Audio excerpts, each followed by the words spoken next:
sarà una mattina molto vivace perché parleremo di ragazzi, parleremo di droga, parleremo di diversamente giovani, parleremo di altre sostanze, sono tutte droghe, ma qua dividiamo sempre, il vino non è una droga forse, ma qual è il problema? Siamo nella zona del vino, ho voluto parlare di droga, del vino, ci mancherebbe, anche se un eccellente esperto che veramente voi avete conosciuto ha detto che il vino è cancerogeno, punto.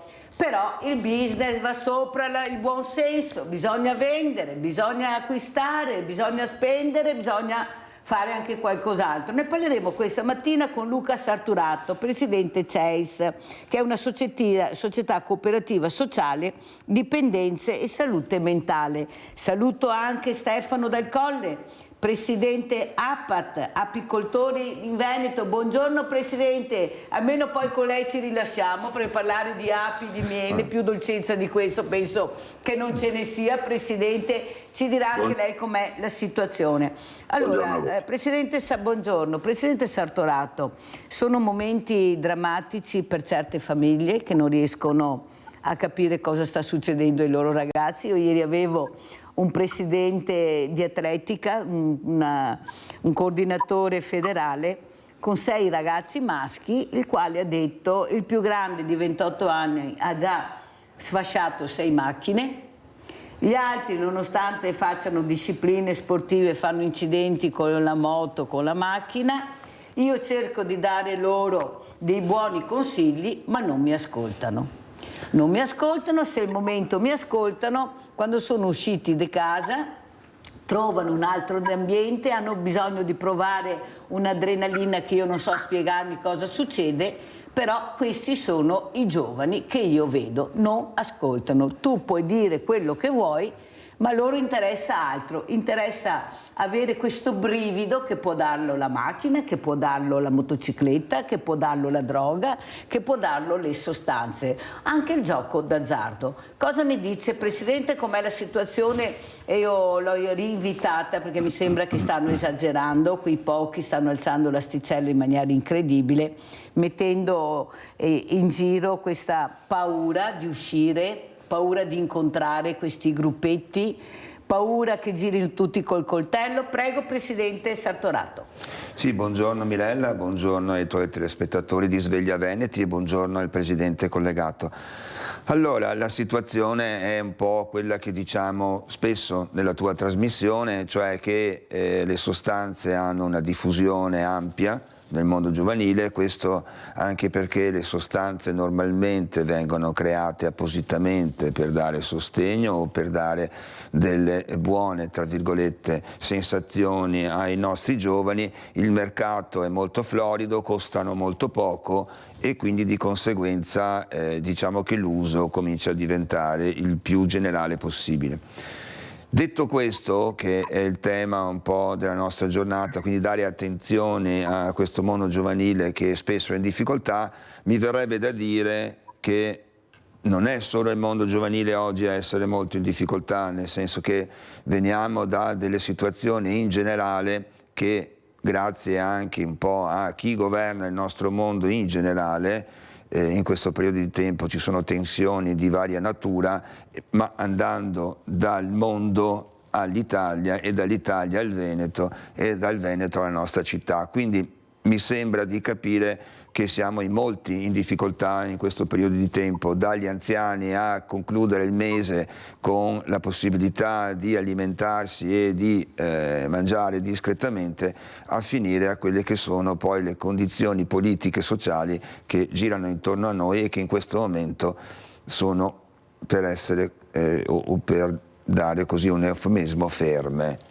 Tutti in questo momento stanno aspettando che qualcosa accada e nessuno fa qualcosa perché invece si dia inizio a un nuovo corso. Sai, prevenire, Mirella, è sempre più importante che recuperare, per cui sarebbe importante che con tutte le personalità e i talenti che abbiamo diffusi nel nostro territorio ci fosse qualcuno che fosse pronto a prendersi anche qualche responsabilità con delle azioni progettuali che hanno bisogno sì di economia, ma che tutto non può essere risolto con i soldi, e che quindi bisogna anche avere il coraggio di investire su settori e su ambiti dove in realtà non c'è un risultato acquisito, ma si sperimentano nuove azioni, perché creare nuove azioni significa anche essere più attenti a quelli che sono i bisogni del territorio.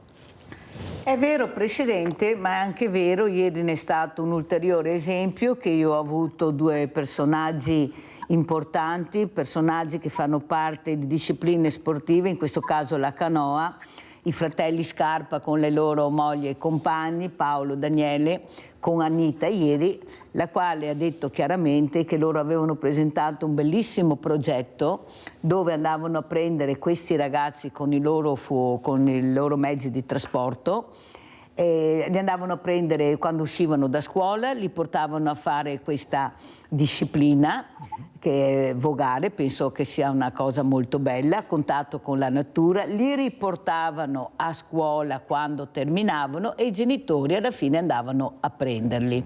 Penso sia un progetto veramente importante, un progetto come altri progetti che sono finiti nei cassetti di qualcuno, perché alla fine lei ha detto non ci sono i soldi, invece sono proprio quelli che mancano a quelli che veramente cercano di supportare con progetti anche, chiamiamoli anche ambiziosi a volte, ma progetti che possono avere veramente un risultato, perché qua sempre si parla tra, scusate se lo dico, i soliti tavoli dove io non vedo i ragazzi ma vedo sempre i soliti noti, e lei ne sa qualcosa perché poi noi riprendiamo con le telecamere, eccoli là, sono loro, sempre loro tra di loro. I ragazzi non ci sono mai o pochissime volte. Capisce che faccio fatica a capire perché non si investe? Perché noi non saremo più il grande nord-est, ma abbiamo una marea di imprenditori milionari, lo dimostrano, lo dicono, fanno, che forse invece di investire in qualcos'altro sarebbe utile che investissero sui bisogni della società, perché è un bene comune. Ecco, io penso che se queste persone siano coinvolte non so, dal sindaco, dal prefetto, da voi stessi, dall'ULSS, riusciremo a trovare, perché chi è che non vorrebbe fare del bene ai bambini e ai ragazzi? Cioè li perdiamo, già ne abbiamo pochi. Il problema è che io non vedo questo coinvolgimento. Allora, la politica sta andando tutta da un'altra parte. Il mondo dell'imprenditoria bisogna coinvolgerlo nella maniera giusta. Io sento parlare di temi importanti, ma penso che sia importante anche investire sulla sicurezza delle persone. Io non riesco a capire. Abbiamo una chiamata, chi è in linea? Pronto? Pronto? Pronto Mirella? Sì, ciao Rinaldo. Ciao Mirella e buongiorno al tuo ospite. Sì Mirella. Pronto Mirella, pronto, ti ascolto. Rinaldo, se tu ti perdi colpi, ogni mattina non te riesci più a collegarti bene. Vai Rinaldo, dai. Ti mi senti Mirella? Sì, ti sento benissimo. Ecco, e ora Mirella, voi altri, guarda, a Treviso. Ancora. Parla, non sta a ascoltare la televisione, parla al telefono. Una roba grande, Vabbè, e ora Mirella, sta attenta. Voi altri, a Treviso, a Vessi. Pronto Mirella? Guarda che ti sento bene Rinaldo, va avanti, parlare al telefono. Ciao e buongiorno ai tuoi ospiti. Guarda, ti anni che ti sento e ti dici sempre le stesse robe, è sempre la verità, va bene? E purtroppo non ti ascolta nessuno, perché da anni che ti dici queste robe giuste. Vabbè, in ogni modo, voi altri, nel SIL, il SIL a Treviso, che sbocca in laguna a Torceo, può darsi fare regate, può darsi con le canoe, non c'è pericolo, perché è un fiume tranquillo, passa pochissime barche. Che problemi può darsi creare? C'è già la società di canottieri che fianca bravi a Bogara e Veneta e può darsi insegnare i fiori, può darsi fare una lemiera da presentarmi alla regata storica. Il CIRG è una roba meravigliosa, non ve ne neanche conto che fortuna che avete. Andate fuori a Torceo, una delle più belle zone della Laguna Nord. Cosa vuol dire? Vuol dire che o chi non capisce niente e non costaria niente. Va bene, perché i fiori con la canoa non costa niente una canoa. E a famiglia e a paroli, benzina non ne dovrei.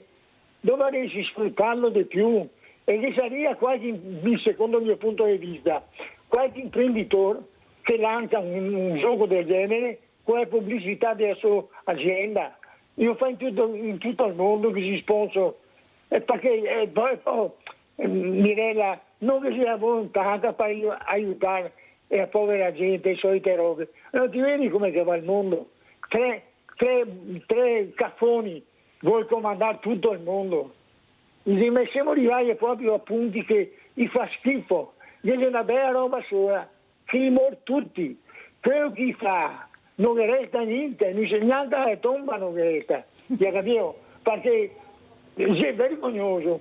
Deve aiutare questi qua delle cooperative che fa del bene, chi che dà la mangiare ai poveretti, questa è la gente da aiutare, non difendere i suoi politici che sarebbero tutti in guerra, quanti che ne sarebbero in prigione. Ciao, grazie Mirella, Rinaldo, grazie. Allora Rinaldo, che non mi ascolta nessuno non è vero perché la trasmissione è una dimostrazione. Che qualche politico sopra con persone importanti mi eviti, questo è vero, e dimostra quello che ha detto Rinaldo. Ma vedi Rinaldo, il problema è che io faccio come i cinesi, mi siedo sulla sponda e aspetto che il nemico passi. Siccome la politica passa, non sono eterni, adesso ci sono anche le votazioni, io spero di vedere qualche passaggio di qualcuno, perché vedi, prima o dopo il cambiamento avverrà. Il problema è iniziare a fare prevenzione. Prevenzione si può fare in una maniera, avendo anche molti soldi, allora si può arrivare molto lontano, ma prevenzione si fa anche coinvolgendo voi, ad esempio anche con le vostre telefonate che sono ascoltate, sentite anche gli ospiti che ho, cosa vi dicono, e soprattutto far capire che c'è il mondo del volontariato che si muove. Noi domenica 13 maggio facciamo questa grande manifestazione, il villaggio delle associazioni, proprio dove hai detto tu, eccolo qua, in riva al Sile. Ieri abbiamo avuto questi due protagonisti della canoa, abbiamo avuto Paolo Scarpa con la compagna Anita, che hanno spiegato anche il progetto che avevano portato proprio lungo il Sile.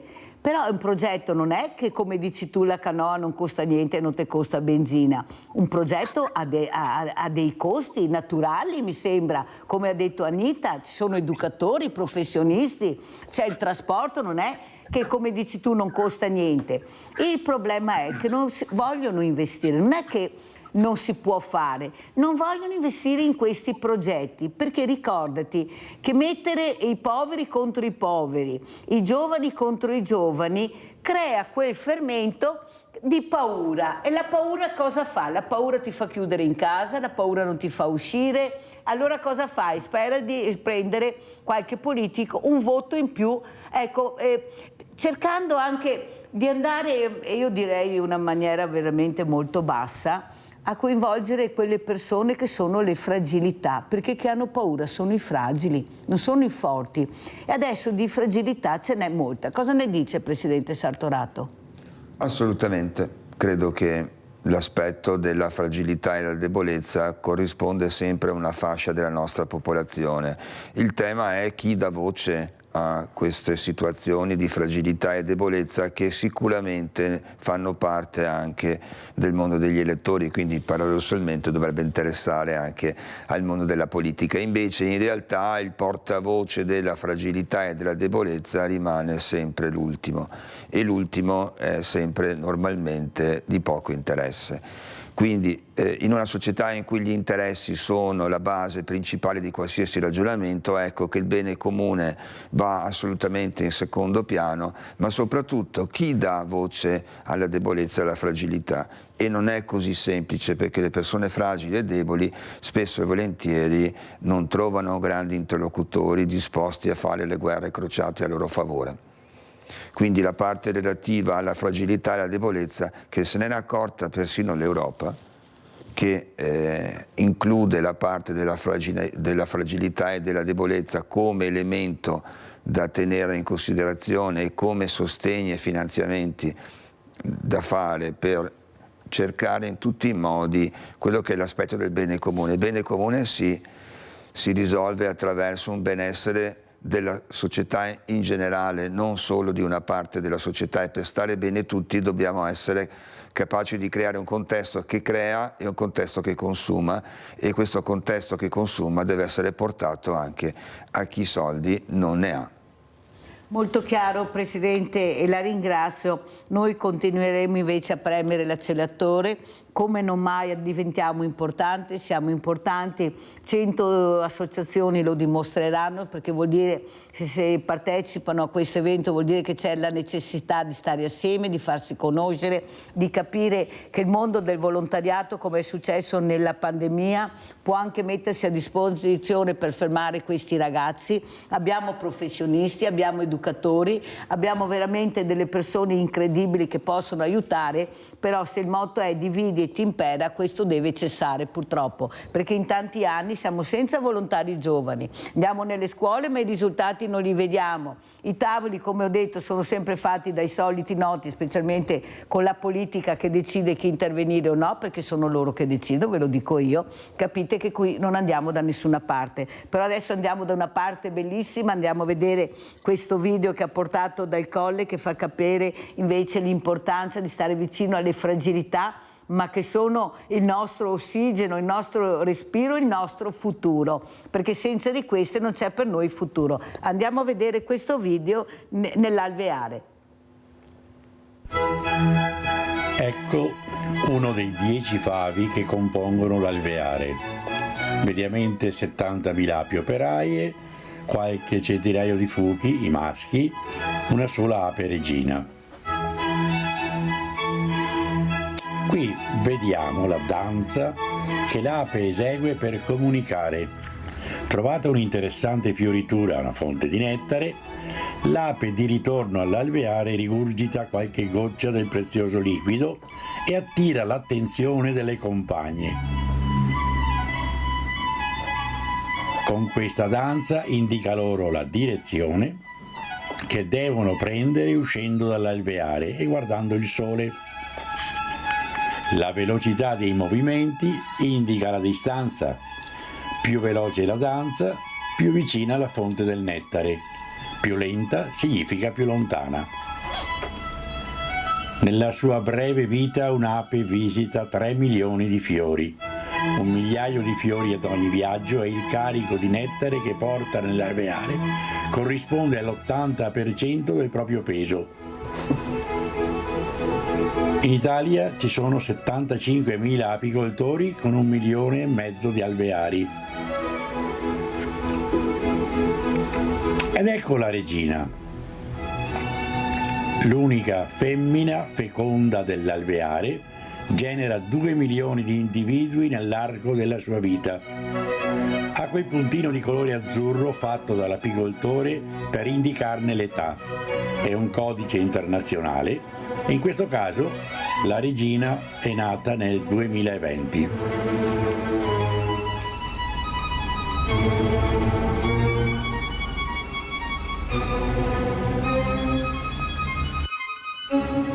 Allora, prima di dare la parola a Stefano Dal Colle, sentiamo la telefonata di Claudio da Marano Vicentino. Claudio, prego. Sì, buongiorno a tutti. Buongiorno. Praticamente questo governo ha tolto l'abuso di ufficio, poi ha aumentato fino a 5 milioni senza gara d'appalto quello che si può spendere nelle amministrazioni varie. Poi ha fatto in modo che se uno fa qualche marachella potrà risarcire al massimo fino al 30%, e intesa anche qualche marachella, diciamo così, coi soldi per fare dei lavori.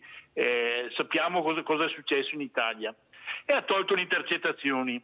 Allora, quando aumentano i prezzi, perché praticamente tutto questo, diciamo così, spendere soldi, aumentano le tasse, quando aumentano i prezzi, il risultato è, quando non andate a votare, il risultato lo trovate alla cassa del vostro supermercato, perché quando andate a pagare quello che una volta pagavate 100 euro, adesso lo pagate più di 130 euro, e lì l'estensione del voto, è lì aver votato le destre che miliardano i miliardari.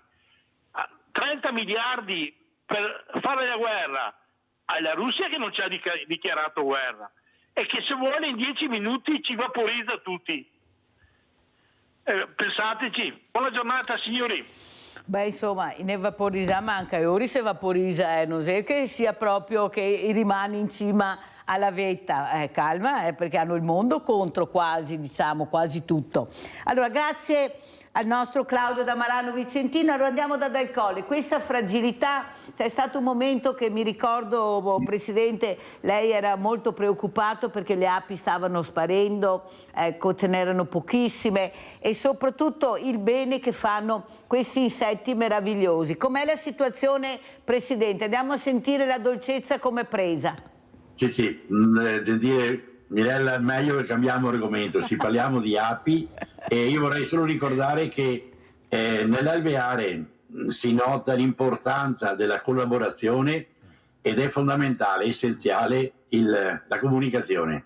La comunicazione, si è parlato prima, dopo rispondo alla sua domanda, però mi permetterei di ricollegarmi a quanto diceva prima il Presidente Sartorato, perché a me capita spesso di andare nelle scuole, quindi sia ai bimbi che agli allievi, che ne so, già delle superiori.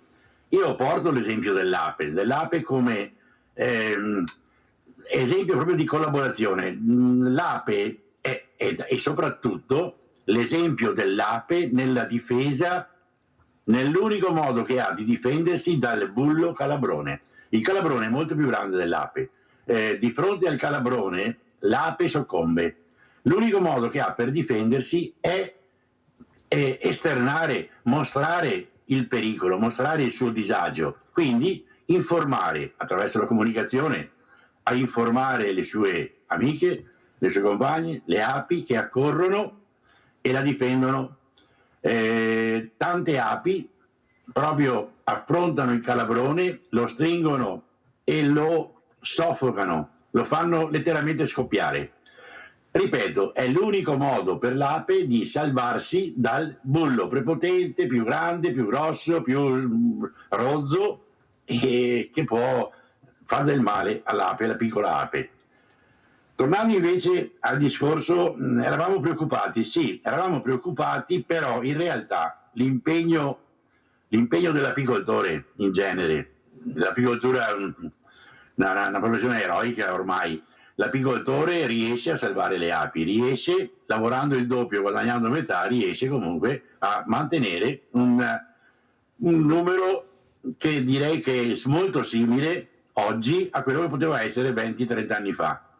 Solo che io mi ricordo, 30 anni fa si riusciva a guadagnare qualcosa dall'apicoltura. Oggi si fa, come in genere, nell'agricoltura, in certa agricoltura, si fa fatica proprio a far quadrare i conti. E questo c'è poco da fare, è dovuto più che altro a quello che conosciamo come cambiamento climatico, come desertificazione del territorio. E qua ci terrei a dire che in realtà molti incidenti che accadono in apicoltura non dipendono dalla mancanza di regole. Le regole ci sarebbero per vivere, per collaborare. E dopo, se mi permettete, farò un esempio. Ma è l'incoscienza del singolo a volte che rovina, che non rispetta le regole e che quindi provoca i danni. Vorrei fosse chiaro questo: ci sono le regole. È la nostra mancanza il nostro non osservarle, fare i nostri comodacci, a volte ci crea qualche... Dopo influisce moltissimo nel cambiamento climatico. Sono 2 anni ormai che non si produce la principale fonte di guadagno dell'apicoltura, che è il miele di acacia. Il miele di acacia è il più richiesto semplicemente perché è lo stereotipo del miele, no? Sempre liquido, bello, trasparente, ed è un paio d'anni ormai non si riesce più a fare. Perché? Perché nel periodo di fioritura dell'acacia o piove o fa freddo. Tra poco, dunque, Dunque, torniamo un po' indietro. Fra poco, ho detto, ci sarà la fioritura della caccia. A metà marzo, qui nel nostro territorio, provincia di Treviso, fioriva la forsythia. 45 dopo la fioritura della forsythia, generalmente fiorisce anche la caccia qui in pianura. Appena successivamente poi sul Montello. Sul Montello arrivano decine di migliaia di alveari per la produzione di questo pregiato miele di acacia del Montello. Se capita la burrasca, il freddo, che se ne va, sparisce la principale, ripeto, fonte di sostentamento, anche per le api. Ci sono annate nelle quali noi dobbiamo intervenire per procurare un po' di alimento zuccherino alle api. Il freddo di questi giorni del Colle, come lo vede dal suo osservatorio? Cosa può produrre? Allora, adesso stavano sviluppando benissimo le api, gli ultimi 2 o 3 giorni, diciamo da domenica, è cominciato un po' il freddo. Se dura ancora, diciamo, al massimo una settimana, ce la caviamo. Se continua un po' di più, cominciano i guai, comincia ad essere effettivamente, perché? E comincia ad essere un problema, perché questo è il massimo periodo di espansione per le api, cioè il periodo primaverile. La regina depone, le fioriture di 20 giorni fa hanno come dire, invitato le api e la regina a produrre più covata. Quindi adesso è proprio il massimo, da adesso fino a luglio, giugno, è il massimo dell'espansione della colonia delle api.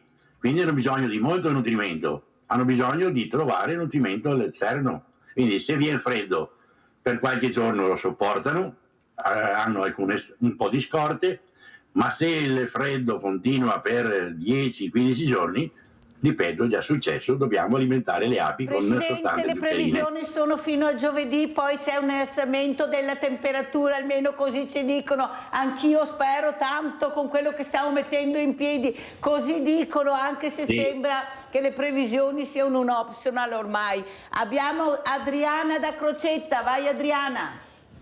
Buongiorno a tutti. Buongiorno. Vorrei dire una cosa, non siamo mai contenti perché fa caldo, perché fa freddo, è l'evoluzione del tempo, diciamo. E io sto ascoltando cosa state, perché sono dei giorni, 3-4 giorni che parlano sempre di sti ragazzi, che bisogna aiutarli, che bisogna fare questo, delle associazioni che devono interpretare anche loro quello che vogliono i ragazzi. I ragazzi devono seguire i genitori, se sono sbagliati, sai cosa dice mio marito? Un bastone sulle gambe, perché a un certo momento non si può sempre a dargli ragione, insomma, ai questi ragazzi. Anche quel ragazzo che ha ucciso la sua ragazza, io dico che c'è un mondo ormai che non esiste più. Veramente ci si muove, guardi, con paura, ecco. Anch'io che ho una certa età ho sempre paura che ci sia qualcuno che mi dà una coltellata alla schiena, nel senso che i pazzi ce ne sono dappertutto. Delegare le associazioni che stanno crescendo, mi sembra in modo anche troppo, non si può delegare sempre le associazioni, ci sono anche i genitori dicono che le persone dicono che devono lavorare, che non possono stare dietro, ma io guardi, non so, Mirella, guardi, stamattina sono proprio agitata. Vai tranquilla Adriana, grazie della telefonata. Vedi Adriana, il problema è che l'associazionismo ha aiutato sempre gli amministratori, che lo dicono e ringraziano, ha aiutato la politica, perché come alzano il telefono arriva concretamente, da subito il supporto. Il problema è, tu parli di genitori, ma se io non ho i genitori, avete sentito quella mamma che sembra, anche se il figlio difende, che abbia aiutato questo figlio, questo efferato femminicidio che c'è stato, è vero, non è vero, c'è un'indagine in corso Oppure l'altra mamma che ha detto io prima di tutto ho cercato di proteggere mio figlio e poi eventualmente di fare la denuncia di quello che avevo fatto. Allora Sartorato, lei che incontra questi genitori, cioè se io non ho la fortuna di avere dei bravi genitori, nel senso i genitori che mi fanno fare un percorso educativo importante, rispetto, valori, chi è che devo rivolgermi? Perché alla scuola hanno preso molta potenzialità, i professori sono molto preoccupati, hanno paura perché vediamo cosa succede. Ho avuto il coordinatore delle federazioni calcio giovani preoccupatissimi perché negli stadi sta succedendo di tutto e di più e non riescono più a fermare. Allora, lei che parla con questi genitori, perché sono loro che arrivano e il colloquio di solito viene fatto prima con i genitori e poi col figlio, almeno una volta era così, adesso non so se si è capovolto tutto. Come funziona? Ma cosa dicono questi genitori quando io sento il sindaco di Marcon che mi dice Mirella, questi hanno lanciato i sassi e i genitori, non tutti, ma una parte ha detto beh alla fine qual è il problema? Cosa ha fatto? Non può mica essere condannato per aver fatto questo. Capisci che io mi trovo con le spalle al muro? Ma dico, ma chi ho davanti? Presidente. Allora, io credo che la scelta di invitare il Presidente dal Colle stamattina sia una scelta estremamente adeguata, nel senso che prima ci raccontava come una comunità di api si organizza a fronte di un ipotetico aggressore e tra l'altro anche un aggressore più forte, più presente e con maggiore energia, come la collettività, l'insieme, la comunità si adopera di fronte a un possibile aggressore. Il tema oggi dei nostri dei genitori che in qualche maniera poi accompagnano i ragazzi a un percorso, parliamo sempre quando siamo qui, è bene essere chiari, di dipendenza patologica, quindi situazioni di una certa gravità, sono come spaesati a volte, no? Nel senso che non riescono a capire molto bene, cercano spesso e volentieri di accusarsi anche a vicenda su responsabilità dell'uno o dell'altro o in qualche modo di fatto di non essere a conoscenza di quello che è il problema che il figlio invece di fatto ha e non ce l'ha da ieri, ce l'ha da un bel po' di tempo. Allora, un po' credo che fa parte della storia della vita, le fragilità e le debolezze poi di fatto accompagnano e portano anche attraverso situazioni di maggiori gravità, ma poi di fatto è la storia della vita. Una parte della nostra popolazione ha degli elementi di fragilità e di debolezza. La risposta sta nel fare comunità e fare comunità. Prima si parlava di volontariato, non si può delegare tutto al volontariato, è vero, c'è stato un periodo di tempo, e credo anche oggi, ma negli ultimi 10 anni in maniera preponderante, è stato in qualche modo sostenuto una parte del volontariato, non tutto, una parte del volontariato, soprattutto quella parte colorita che piace in qualche modo, che scalda il cuore della gente, è stato in qualche modo aiutata e sostenuta, come se tutti i problemi potessero essere risolti attraverso il costo zero. Invece in realtà il professionismo a volte ha delle efficienze e delle efficacie che non sempre può fare il volontariato. Il volontariato è una parte importante della nostra realtà, è una parte significativa del nostro territorio, fa parte della nostra cultura, ma non è, ahimè per i politici, la soluzione a tutti i problemi. Quindi quando ci sono situazioni di una certa gravità bisogna intervenire con persone che siano preparate, che siano organizzate e che diano una risposta come le api circondano il calabrone. Per altri aspetti bisogna che l'organizzazione della comunità si faccia insieme garante e tuteli quella parte più debole e più fragile. Si parlava prima del contesto della giustizia, della sicurezza della pena. Sono tutte situazioni dove un'organizzazione e una comunità dovrebbero organizzarsi per fare in modo che ciò che si decide in maniera collettiva venga rispettato. Nel senso che mi piaceva l'esempio del presidente Dal Colle che diceva: l'organizzazione degli alveari è fatta in modo tale che le regole siano rispettate. Nel momento in cui non si rispettano certe regole, presumibilmente avviene un attacco piuttosto che una malattia, piuttosto che una difficoltà, ma poi mi piacerebbe che integrasse lui questo argomento, perché dalle api, dalle formiche noi possiamo imparare a fare comunità, ma la prima cosa che dobbiamo imparare è che le regole si rispettano.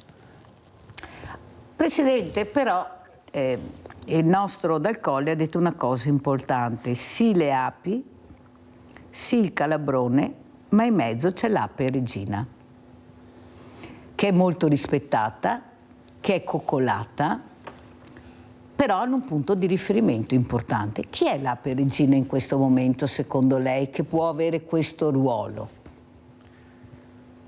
Allora, in realtà l'ape regina dovrebbero essere, nella nostra formula, probabilmente non è un singolo referente o una singola referente, ma di fatto dovrebbe essere una serie di persone che, se vogliamo, sono elette dal popolo per poter fare in modo di agevolare e di semplificare la vita del popolo. Guarda, una cosa che mi sto rendendo conto recentemente: la politica, per come dovrebbe nascere, è un servizio che per un periodo della vita un cittadino fa agli altri cittadini. Se diventa un mestiere stiamo parlando di un'altra cosa. Sono perfettamente d'accordo. E se l'idea di fondo è quella che attraverso un servizio alla popolazione ci si trasforma in un diritto al lavoro della vita, siamo su due posizioni diverse. È vero che la coniugazione ideale, e tutto sommato in Italia non è poi così lontana da un sistema democratico efficace, una parte dei cittadini eleggono un rappresentante e dall'altra parte i tecnici dei comuni, delle regioni, degli enti pubblici garantiscono i tecnicismi. L'insieme delle due parti dovrebbe portare a una comunità che funziona come gli alveari. In realtà non sempre questa cosa funziona così. Io lo trovo fantastico come ha spiegato questo modo anche di creare una nuova comunità con questi ragazzi, con queste persone, però è la comunità che si deve muovere. Però dov'è il grande problema Dal Colle? Che mentre le api non hanno paura di affrontare il nemico tutti assieme, noi invece quando vediamo il nemico ci chiudiamo in casa, abbiamo paura e ci dividiamo subito. Ci dividiamo, sì, ognuno dentro la sua casa, ognuno dentro il suo guscio protettivo. Mi non vo combatta, non mi riguarda la storia, non mi interessa chi si arrangia. Perché questo è quello che io vedo. Ma come si fa a aver paura di due ragazzini di 14? Ma il corteo? Ma chi ti ha detto che il corteo? Ma è proprio vero, io ho sentito anche i responsabili delle forze dell'ordine che hanno detto che non è proprio così, che tutti hanno il coltello. Sì, perché fanno vedere quelli che li hanno, allora basta vedere due che hanno il coltello che tutti gli altri hanno il coltello. Secondo lei, Presidente, come si può fare, portando anche gli esempi positivi che ha portato lei, far crescere questo alveare con le persone, non solo con le persone, fare un alveare di persone in protezione di quello che è in pericolo? Cosa dice il Presidente? Sa Gentile Mirella, ma sa quando l'ape si trova in difficoltà, quando l'ape soccombe, è soprattutto, a parte il fatto del singolo caso dell'ape di fronte, ma in generale l'alveare, la comunità, si trova in difficoltà quando non conosce il nemico. Ritorniamo a un argomento del quale abbiamo parlato proprio con voi l'anno scorso, la famosa Vespa velutina e la Vespa orientalis. Vespa orientalis è un problema ancora più grave, se dopo, se mi permettete. Ma la Vespa velutina, perché l'alveare soccombe dall'attacco della Vespa velutina? Perché la Vespa velutina non è mai stata qua in Europa. è stata importata, l'ape non la conosce, non sa come si comporta, non sa difendersi.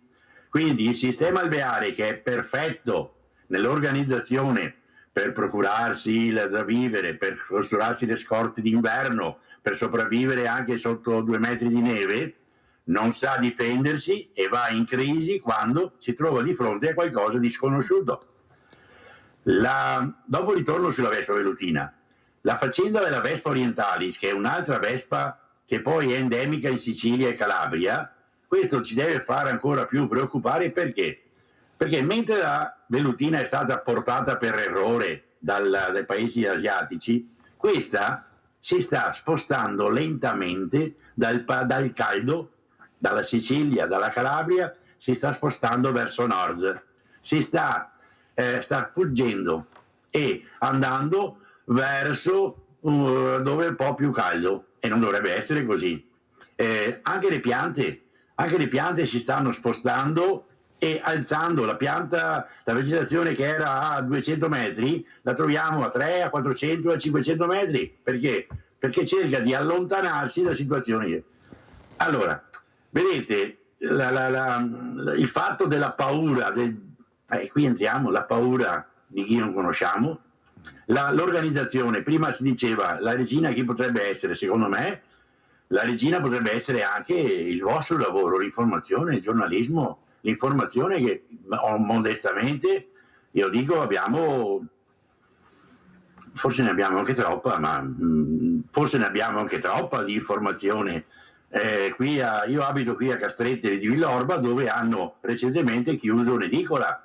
Mi preoccupa la cosa che abbiano chiuso un'edicola, onestamente, perché insomma leggere un libro va bene, leggere un giornale anche, affidarsi semplicemente al telefonino diventerebbe un po', secondo me, per carità non voglio essere, ma secondo me un po' più dispersivo, diciamo così, più dispersivo. Quindi la peregina, certo. Perché ho forato, poi riprendiamo, pubblicità. Ok.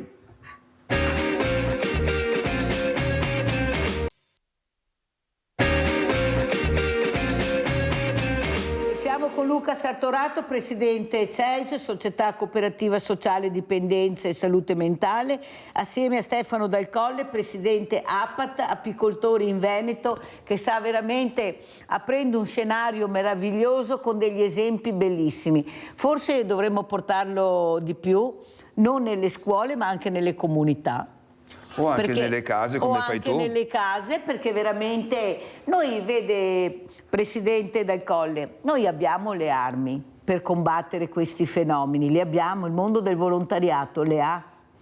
Il problema è, e non sono neppure spuntate, il problema è che non ci lasciano adoperarle, presidente, non ci lasciano adoperarle, perché nelle scuole dobbiamo trovare il dirigente sensibile che ci apre la porta 2 o 3 volte all'anno, perché la didattica è molto importante, mamma mia, è importante. Il mondo dello sport sta perdendo giovani, abbiamo un'obesità infantile che è pazzesca. Abbiamo i ragazzini che si bucano a 12-13 anni, fanno le canne, bevono lo spritz a 9-10, abbiamo l'anoressia che inizia a 9 anni ormai, eppure nessuno si muove, guardano i numeri, si fanno i tavoli tra di loro, le persone che dovrebbero essere coinvolte manco perché la visibilità deve essere solo loro e non si va da nessuna parte.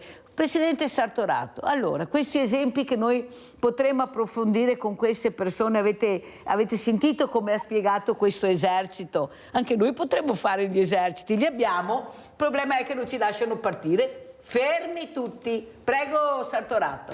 No, oggi è davvero una mattinata speciale, Mirella, nel senso che fa specie sentire un presidente degli apicoltori trattare il tema dell'inclusione sociale straniera, della migrazione, no? Come se il problema della migrazione non fosse nella natura già affrontato e anche probabilmente in parte anche già risolto, o se la natura non ci insegnasse senza l'intervento umano che possa trovare delle soluzioni anche all'aspetto di affrontare quello che non si conosce, no?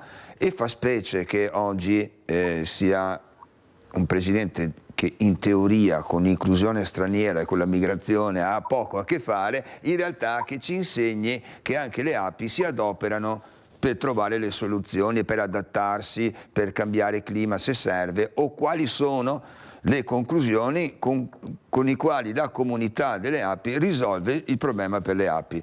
E fa davvero specie questa cosa, no? Nel senso che noi siamo abituati, e si parlava prima di comunicazione, ad affrontare il tema dell'inclusione degli stranieri sempre come se fosse un problema, senza la possibilità di darci degli strumenti che permettano in realtà l'integrazione tra le parti. La persona di colore non fa paura se non la conosco, se invece la conosco posso, anzi mi sono confuso.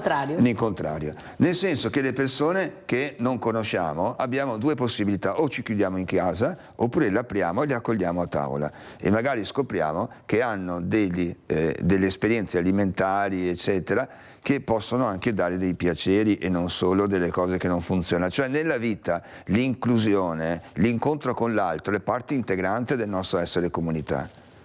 Non possiamo pensare che noi rimaniamo nel Veneto, rimaniamo a Treviso e rimaniamo nel nostro comune di residenza. L'integrazione è un fattore di inclusione e l'inclusione è parte integrante della vita. Allora andiamo a vedere anche questo video, questo allarme che abbiamo sentito l'anno scorso, vespe che uccidono le api. Andiamo a vedere, poi lo commentiamo, ecco, col nostro presidente Dal Colle, perché è quello che vediamo in questi giorni rapportato ai ragazzi. Guardate, è la stessa cosa, andiamo a vedere. Si tratta di un paio di vespe, una è già presente come endemica in Sicilia e questa è la Vespa orientalis. Quello che preoccupa è che questa vespa, che ama il caldo, si sta spostando dalla Sicilia al nord. Segnali che la natura ci dà per dire: svegliatevi, state rovinando il vostro habitat. Sono due le specie di vespe aliene che minacciano le api, Vespa velutina e Vespa orientalis. Il loro nome, avvistamenti si sono registrati anche sul nostro territorio. Sporadicamente sì, però casi isolati. Non abbiamo ancora l'invasione che è invece in atto per la Vespa velutina, Toscana, Liguria e Basso Piemonte. Vespa orientalis è semplicemente il meridione. Sono aggressori dell'alveare. Loro cercano la parte proteica delle api, quindi proprio catturano le api per scartare testa e coda, come si fa con la grappa noi veneti. Insomma, il concetto è chiaro e dice il presidente degli apicoltori veneti, dovrebbe esserlo anche per la politica, alla quale si chiede di investire in ricerca. Arriverà il giorno nel quale dovremo chiedere il sostegno delle istituzioni. Una soluzione quindi va trovata per Apata, che ha celebrato il 50° della sua fondazione a Spresiano, dove all'orizzonte c'è un importante traguardo. Il 25 novembre scorso abbiamo consegnato tutta la documentazione necessaria per il riconoscimento del marchio miele IGP del Piave e quindi quest'anno abbiamo creato anche il consorzio e adesso attendiamo questo riconoscimento che sicuramente porterà frutti per tutti quanti gli agricoltori della nostra provincia. Passare a livello nazionale e poi anche a livello europeo, quindi diciamo che l'iter non è proprio immediato. Certo è che noi ci auguriamo per il prossimo anno di avere questo nuovo prodotto certificato.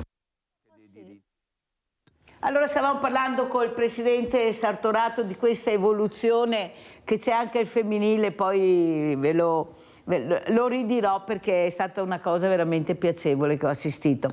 Allora, presidente Dal Colle, ecco, queste immagini, questo video che fa capire l'importanza dell'immigrazione, del diverso, che ha bisogno di trovare altre lidi, altri climi, mangiare, bere, acqua, che noi diamo tutto per scontato. Prego, presidente. Siamo in un terreno minato, allora, dunque... Ma sa che a Mirella piacciono i terreni minati, presidente? Se no, se vado sui terreni normali non mi diverto più, no? Dai, presidente.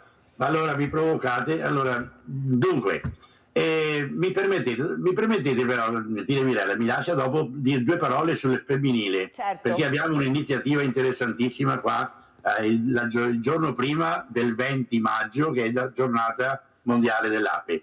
Prima, un breve cenno, perché prima il Presidente Sartorato parlava della situazione giovanile.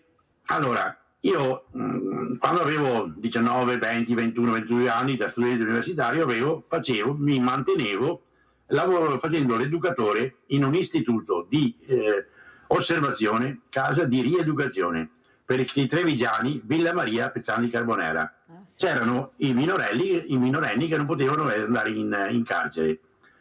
Erano ragazzini svegli che avevano la sfortuna di non aver avuto una famiglia, di non aver avuto un papà, una mamma, e trovavano in noi lo zio, il fratello più vecchio. Oggi il problema è che se l'insegnante rimprovera l'alunno, arriva il genitore con l'avvocato. Cioè, io sono da 16 anni fuori dalla scuola, io avrei il terrore oggi di portare i ragazzi in gita, per esempio. Ma non per colpa dei ragazzi, scusatemi, guarda, veramente per colpa nostra di noi adulti. Le cose sono cambiate. Io ho un nipotino, il più grande ha 11 anni, prima media. Il papà, mio figlio, fa fatica a convincerlo che per adesso il telefonino no, non si può il telefonino alle elementari o insomma. Quindi i bambini crescono come vogliamo noi, per dirla in poche parole.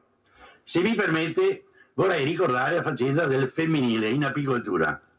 Grazie a un progetto ideato da Valentina Calzavara, è una giornalista nostra trevigiana, sì, che scrive, la conoscete tutti sicuramente, e ha avuto l'idea di premiare almeno una rappresentanza femminile di imprenditoria in apicoltura. Quindi noi, ripeto, il 19 maggio, quindi il giorno prima della giornata mondiale dell'api, saremo a Roma, in centro a Roma, in sede FAI, che poi è la sede anche di Confagricoltura, e in centro vicino al Senato, Campo dei Fiori, a premiare 20 rappresentanti di altrettante regioni italiane, una per ogni regione, di quelle che hanno partecipato, di quelle che sono state selezionate, e verrà un riconoscimento e si farà una gran bella festa, e per l'occasione abbiamo addirittura organizzato un viaggetto noi apicoltori, insomma, siamo tutti nel volontariato, un bel viaggetto ci sta bene, 3 giorni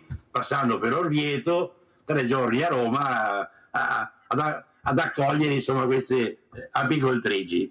Quindi e quindi torniamo al discorso. Certo, la figura femminile in apicoltura è interessantissima, è importante. Purtroppo la figura femminile molto spesso in agricoltura è stata di supporto all'uomo, al maschio, che aveva la padronanza, aveva il controllo di tutta la situazione dell'azienda. La donna era semplicemente una manodopera, e noi vorremmo appunto, con questa intenzione di Valentina Calzavara, premiare appunto chi ha avuto il coraggio, l'imprenditoria femminile, ad arrischiare, a mettersi in gioco in un'attività che, ripeto, in questi tempi è alquanto ardua, è un lavoro eroico. Vede Presidente, non è proprio così, nel senso che la prima rivoluzione che è stata fatta, l'unica forse, è stata fatta dalle donne, le mondine, se ci ricordiamo. Perché quando mi dicono non c'è stata nessuna rivoluzione, io ricordo invece che chi ha fatto veramente la rivoluzione sono state queste figure femminili che hanno sfidato. Naturalmente c'era anche la Peregina, ecco, quella che incitava, quella che dava proprio l'input di partire, di farcela, non c'è problema. Ma le abbiamo, sa Presidente, io le invito spesso, imprenditrici in tutti i settori. Qual è il problema? Che non hanno la visibilità che meriterebbero. Ecco, se vuoi visibilità devi partecipare ed avere o la tessera politica, e sappiamo come funziona, oppure devi nascere in famiglie molto ricche, e la visibilità e poi anche il tuo lavoro viene premiato perché parti bene, non parti svantaggiata.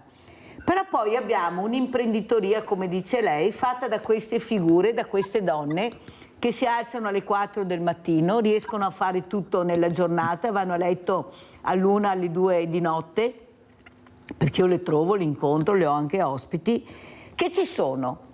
È solo questione di pazienza, Presidente.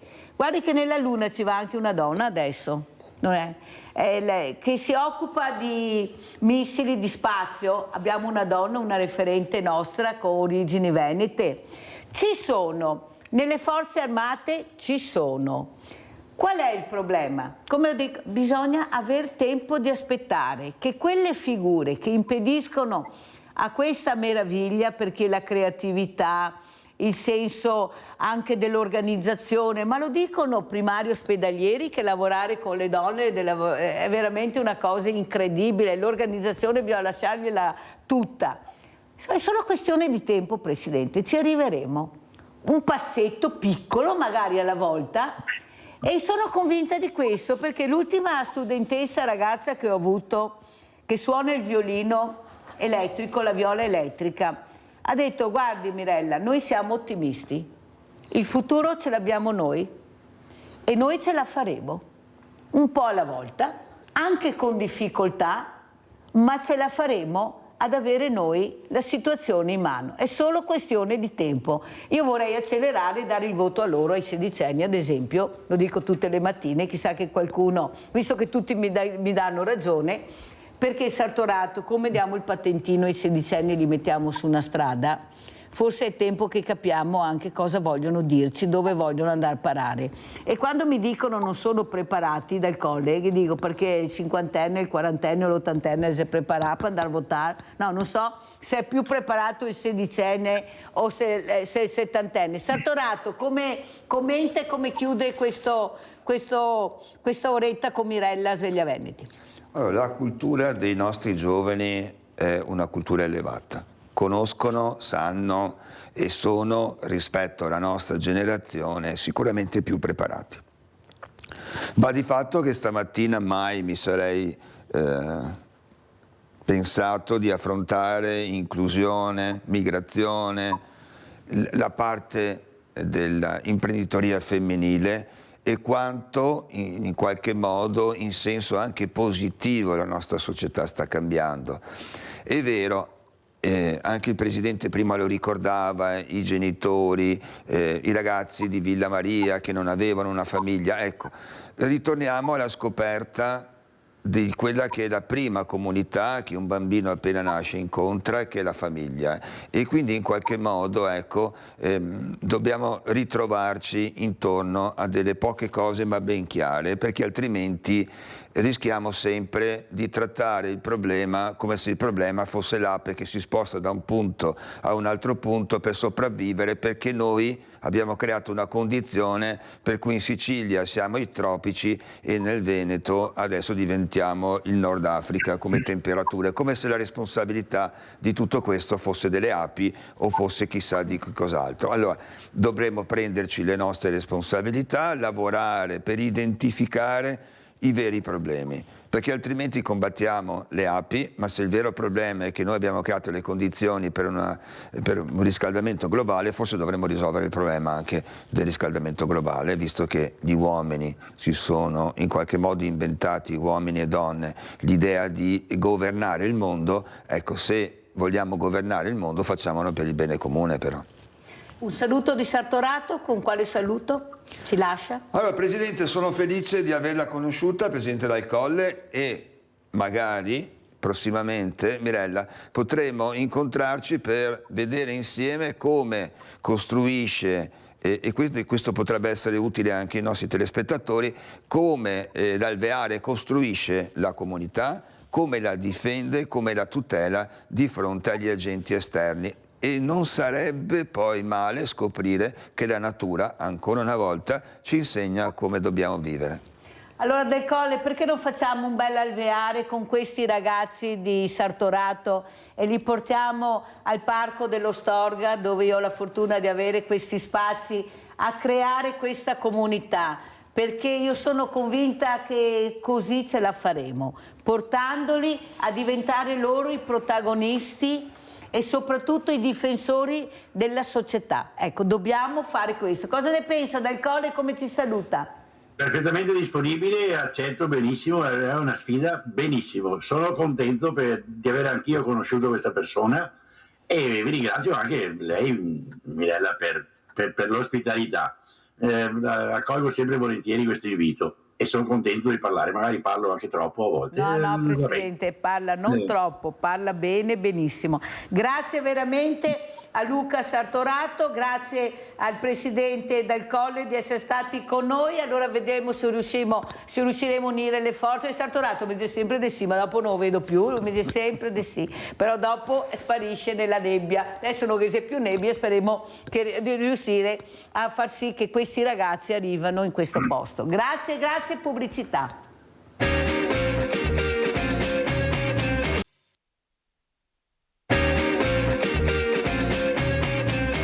Siamo con Francesca Bozza, legale rappresentante. Si presenti, anzi, ecco, sentiamo mi presento chi è. da sola. Dai, sentiamo, dai, queste donne che ci sono, Ecco, prego. allora, io sono Francesca Bozza e sono titolare di una società che si occupa di consulenza e formazione nel mondo delle risorse umane e sono anche membro del consiglio direttivo di Confapi Donne Venezia.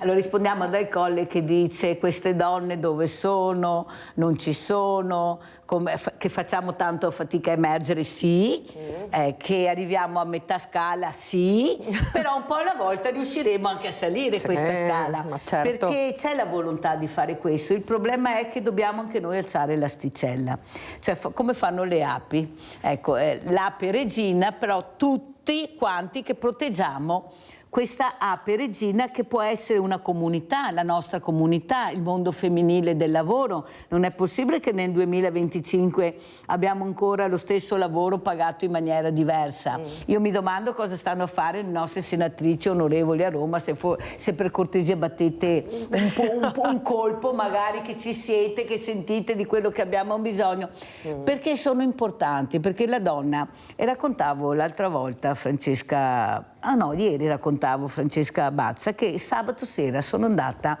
alla discoteca Odissea perché abbiamo fatto la raccolta delle firme per l'albergo obbligatorio ai motociclisti.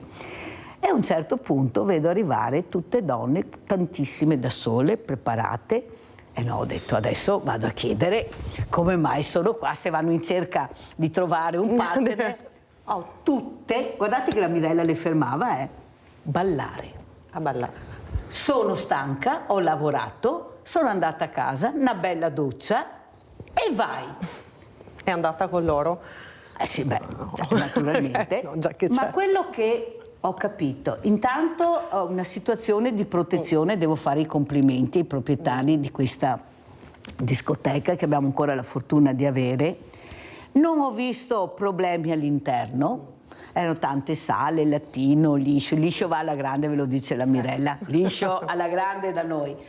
Poi i giovani, ecco, che loro sono arrivati anche a tarda ora, ma sono arrivati, ma soprattutto questa donna che diventa autonoma. Ma chi se ne frega? Cioè, ho voglia di ballare, vado a ballare.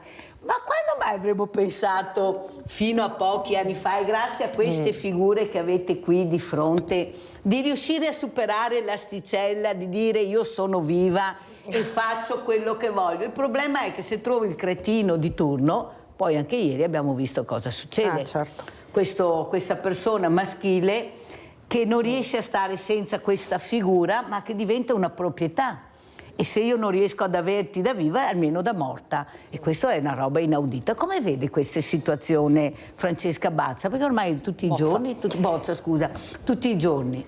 Allora, diciamo, io sulle questioni che riguardano purtroppo i femminicidi sono ancora oggi esterrefatta, perché mi chiedo come non si faccia a giocare d'anticipo prima delle tragedie. Poi io e anche il gruppo, insomma, a cui appartengo, sicuramente abbiamo un occhio di riguardo rispetto a questo anche se allo stesso tempo diciamo, noi ci stiamo concentrando soprattutto sulle questioni che riguardano il lavoro. Si stanno facendo dei passi in avanti, sicuramente stiamo anche cambiando da un punto di vista di identità, nel senso che forse fino a poco tempo fa c'erano dei retaggi, c'erano anche delle questioni culturali che comunque insomma incidevano nei comportamenti. Adesso c'è più coraggio, non c'è la paura di dire voglio avere una famiglia e allo stesso tempo essere comunque un'imprenditrice, mentre magari fino a qualche tempo fa il ragionamento era se faccio una cosa si esclude l'altra.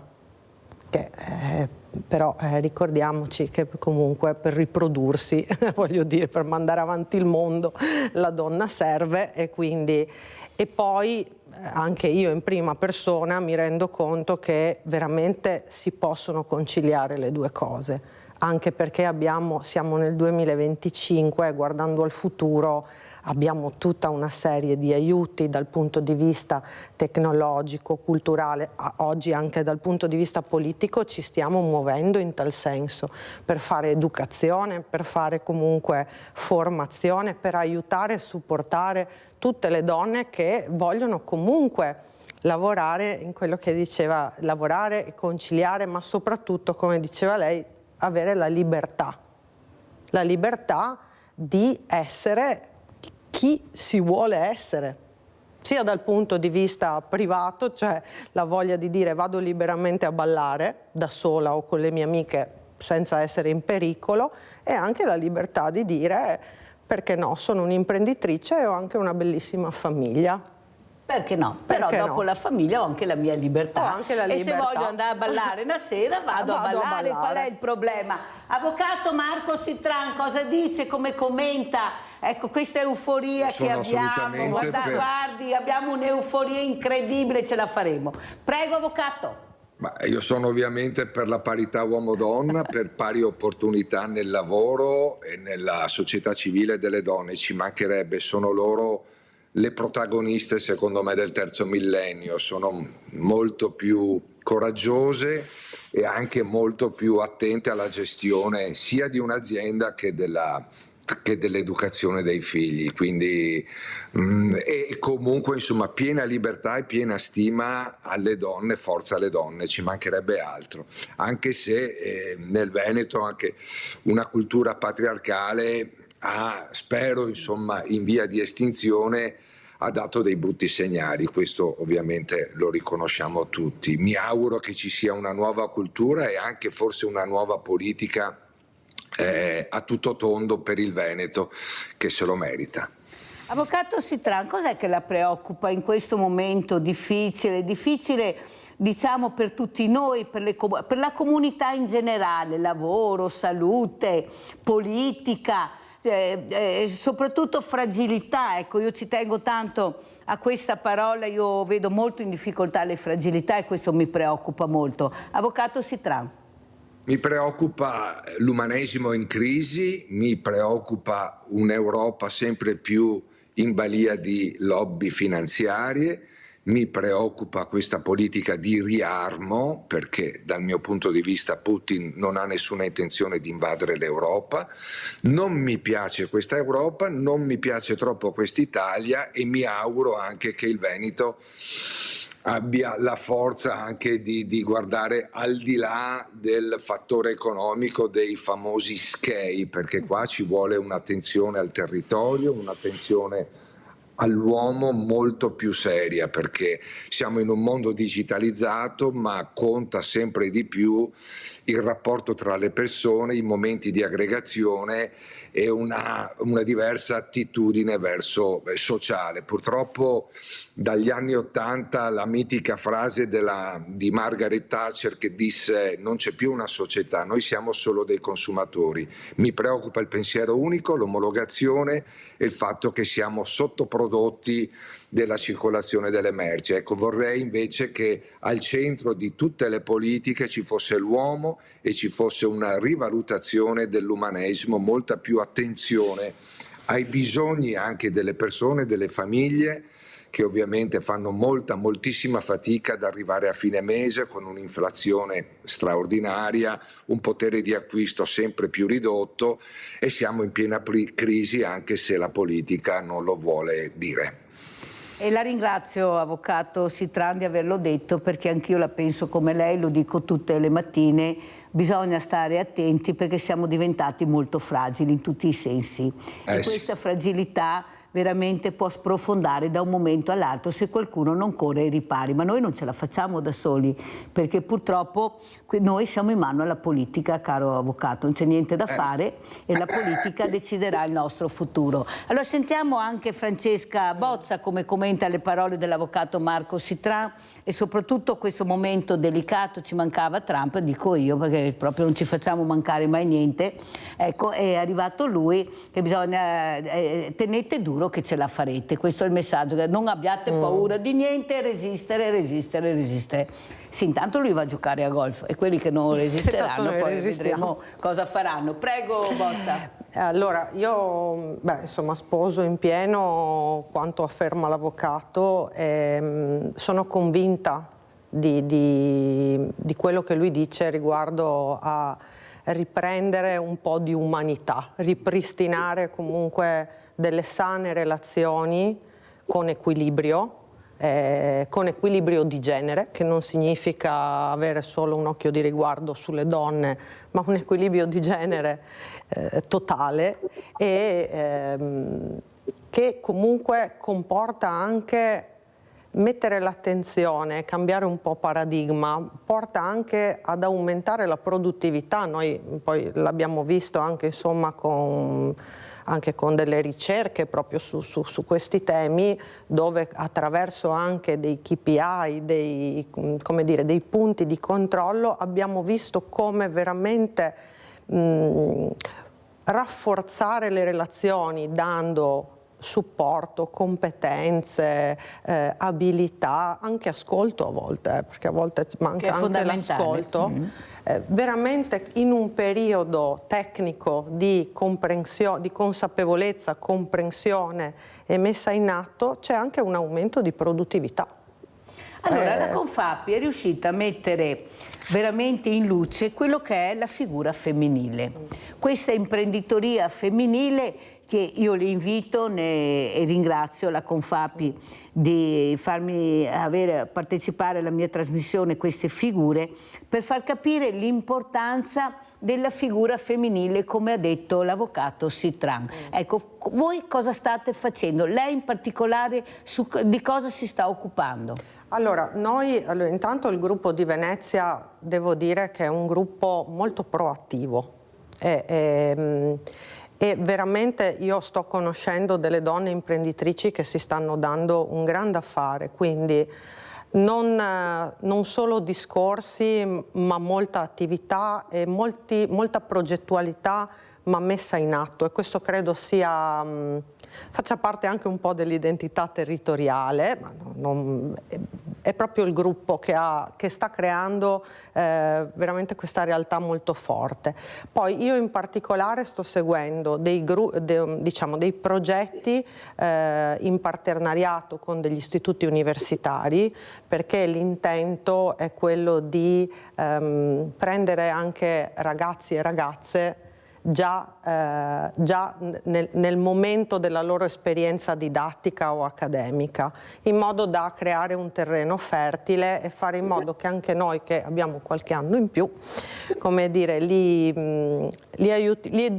educhiamo e li accompagniamo in un percorso di consapevolezza di quello che sta succedendo adesso. Però facendoli essere protagonisti. Assolutamente, sì, assolutamente. Infatti diciamo abbiamo comunque delle borse di studio che verranno date, che serviranno per premiare le migliori tesi di laurea su questo argomento, quindi sull'imprenditoria femminile e tutto quello che ci sta attorno, e anche abbiamo dei progetti legati alla medicina di genere, perché per esempio le donne, ahimè, sono soggette comunque ad alcune patologie e riuscire anche in questo senso a Intanto fare informazione, perché non tutte le donne a volte lo sanno, soprattutto le imprenditrici che sono sempre molto occupate, e anche attivare, come dire, dei partenariati in modo da agevolare per esempio degli screening piuttosto che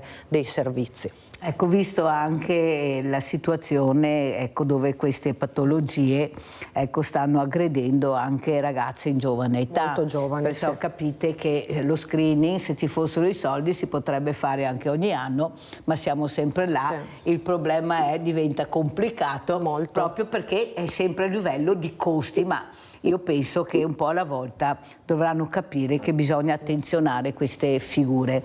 Allora abbiamo Vladimiro da Rovigo, poi andiamo dall'avvocato Marco Sitran. Vai Vladimiro. Ciao, grazie Mirella. Infatti volevo fare una domanda all'avvocato di collegamento, il quale poco fa ha fatto una panoramica anche condivisibile, no, sul tra virgolette stato attuale dell'Europa e anche dell'Italia, cioè ha fatto una panoramica abbastanza, come dire, negativa, no, proprio della situazione anche culturale dell'Europa e dell'Italia, e anche se augura che il Veneto possa riprendere un rilancio culturale. Lui ha espresso in una maniera l'umanesimo, no, per superare appunto certi livelli esistenziali bassi, per innalzarsi ancora una volta come nel passato, no? Ecco, mi chiedo questo: una volta che ha fatto, che ha come dire, catalogato come negativo l'attuale momento dell'Europa e dell'Italia, il Veneto, la sua popolazione, per riprendere una via di cultura deve sperare nelle sue capacità o può andare a, tra virgolette, pescare in altre realtà? Chiedo questo perché è da anni che mi chiedo, ma noi altri qua in Veneto, sinceramente, ma cosa potremmo mai avere di buono da questa Italia che su tutti gli aspetti è un freno, è una zavorra negativa? Mi ascoltavo la signora che parlava, cioè mi vedo in tutte le missioni, sempre, quasi sempre, persone in gamba, persone ammirabili da ascoltare, cioè che punta a un futuro bello. E se mi paragono questo alla realtà che vedo in trasmissioni diverse dalla tua, che rappresenta l'Italia, mi dico che o il Veneto è capace di trovare la popolazione, non le strutture istituzionali, di trovare in se stesso la capacità che penso che esista, oppure non ha speranza. Cioè l'Europa è scarsa, l'Italia pure, o che facciamo noi altri oppure se rassegniamo. Ciao Grazie, Mirella, grazie caro Vladimiro, grazie anche per le parole. Io cerco di fare il più possibile, portare persone competenti, perché le abbiamo. La meritocrazia però in Italia non esiste, però qui a Sveglia Veneta esiste. Sentiamo cosa dice l'avvocato Marco Sitran. Prego, avvocato. Belle domande, complimenti per il telespettatore che ha fatto questi appunti. Il Veneto è governato da una forza che si ritiene autonomista federalista da 20 anni e non c'è stato nessun risultato nonostante il referendum del 1° ottobre del 22. Quindi voglio dire, del 22 ottobre, chiedo scusa, del 2000, se non sbaglio 19, o no, 17, quanto sono? 5 anni che è stato fatto quel referendum per un'autonomia più rafforzata e non si è visto nulla, e presumo che con questa politica regionale non si approderà a nulla. Credo che sia stato preso in giro il popolo veneto per tanto tempo e non cambierà nulla. Quello che si può fare è cercare di valorizzare la meritocrazia, nuove forze politiche, nuove persone che si affacciano alla politica, perché purtroppo la politica la fanno di solito le persone mediocri interessate al potere, quindi sono soldati al soldo di qualcuno e fanno gli interessi personali e di partito. Quindi fin tanto che la partitocrazia la farà da padrona in questa Italia, in questa Europa, non c'è nessun futuro. per nessuno, tantomeno per il Veneto, che tra l'altro ha un capoluogo di regione che si chiama Venezia, che è considerato un centro storico di un territorio e di una città che si espande prevalentemente in terraferma e che esprime semplicemente, a parte un po' di cultura, di qualche mostra, qualche museo, esprime solo spritz, bar, addio al celibato e ubriaconi che vengono a imperversare nella città, con una città che si spopola sempre di più, a cui non è stata data nessun tipo di autonomia. Io sono il primo firmatario, il promotore del referendum per la divisione del Comune di Venezia. Avevamo avuto la meritevolezza del Consiglio regionale, poi c'è stato un accordo tra Prugnaro e Zaia che ha affossato l'autonomia delle due città, e nonostante Venezia al 90% abbia detto sì alla divisione, quindi all'autonomia, che è la premessa per un statuto speciale che attraverso la leva fiscale possa ridare forza a una città che è preda del turismo di massa e di interessi alieni alla cittadinanza, hanno detto: mi dispiace, il quorum strutturale del 50% più uno dei votanti non è stato raggiunto, e quindi, nonostante un sì straripante, rimarrete così. Io ho fatto ovviamente ricorso al TAR, al Consiglio di Stato, e sono arrivato fino alla Corte Europea dei diritti dell'uomo. Purtroppo non c'è verso, nessuno vuole, tantomeno il Veneto, che ha competenza per lo scorporo, comunque per dare forza e vigore al simbolo del Veneto, che è solamente adesso un parco giochi per turisti distratti, e il Veneto in 50 anni non ha mai concesso forza e autonomia al suo capoluogo. Avvocato Citran, allora cosa ne io mi pensa chiedo, del questi futuro sindaco personaggi di che Venezia? cosa propugnano? Avvocato, Federalismo mi e sente? autonomia, Perché non mi quando alla sentono fine dall'altra parte? nei fatti c'è solamente la voglia di governare dall'esterno una gallina dalle uova d'oro. Avvocato Non so se Citran, sono cosa ne stato pensa chiaro. del nuovo sindaco? Sembra, a meno voci che ho qui, che ospiti politici che vengono, Luca Zaia, il futuro sindaco di Venezia? Ma guardi, il vice sindaco Tomaello pensava di arrivare con la Jeep a San Marcuola, la sede del casino sul Canal Grande, perché non conosceva assolutamente Venezia. Luca Zaia odia profondamente Venezia, ma la odia profondamente, e non ne sa assolutamente nulla. Credo e mi auguro che vada da qualche altra parte, che faccia il ministro delle infrastrutture al posto di Salvini, che adesso pretende il dicastero dell'interno. Sono tutti giochi di potere, ma Luca Zaia è stato colui che ha affossato l'autonomia di Venezia. Perché non la può sopportare, non ha mai fatto nulla, quindi se viene a governare perché ha una grande, presenza mediatica, lui è affetto da sindrome da esposizione mediatica. Vi ricordate, durante il Covid era tutti i giorni a dare i numeri dalla protezione civile di Marghera, e sempre ad inaugurare qualcosa, ma secondo me i politici dovrebbero lavorare sotto traccia, essere meno spettacolari e fare le cose che il popolo chiede.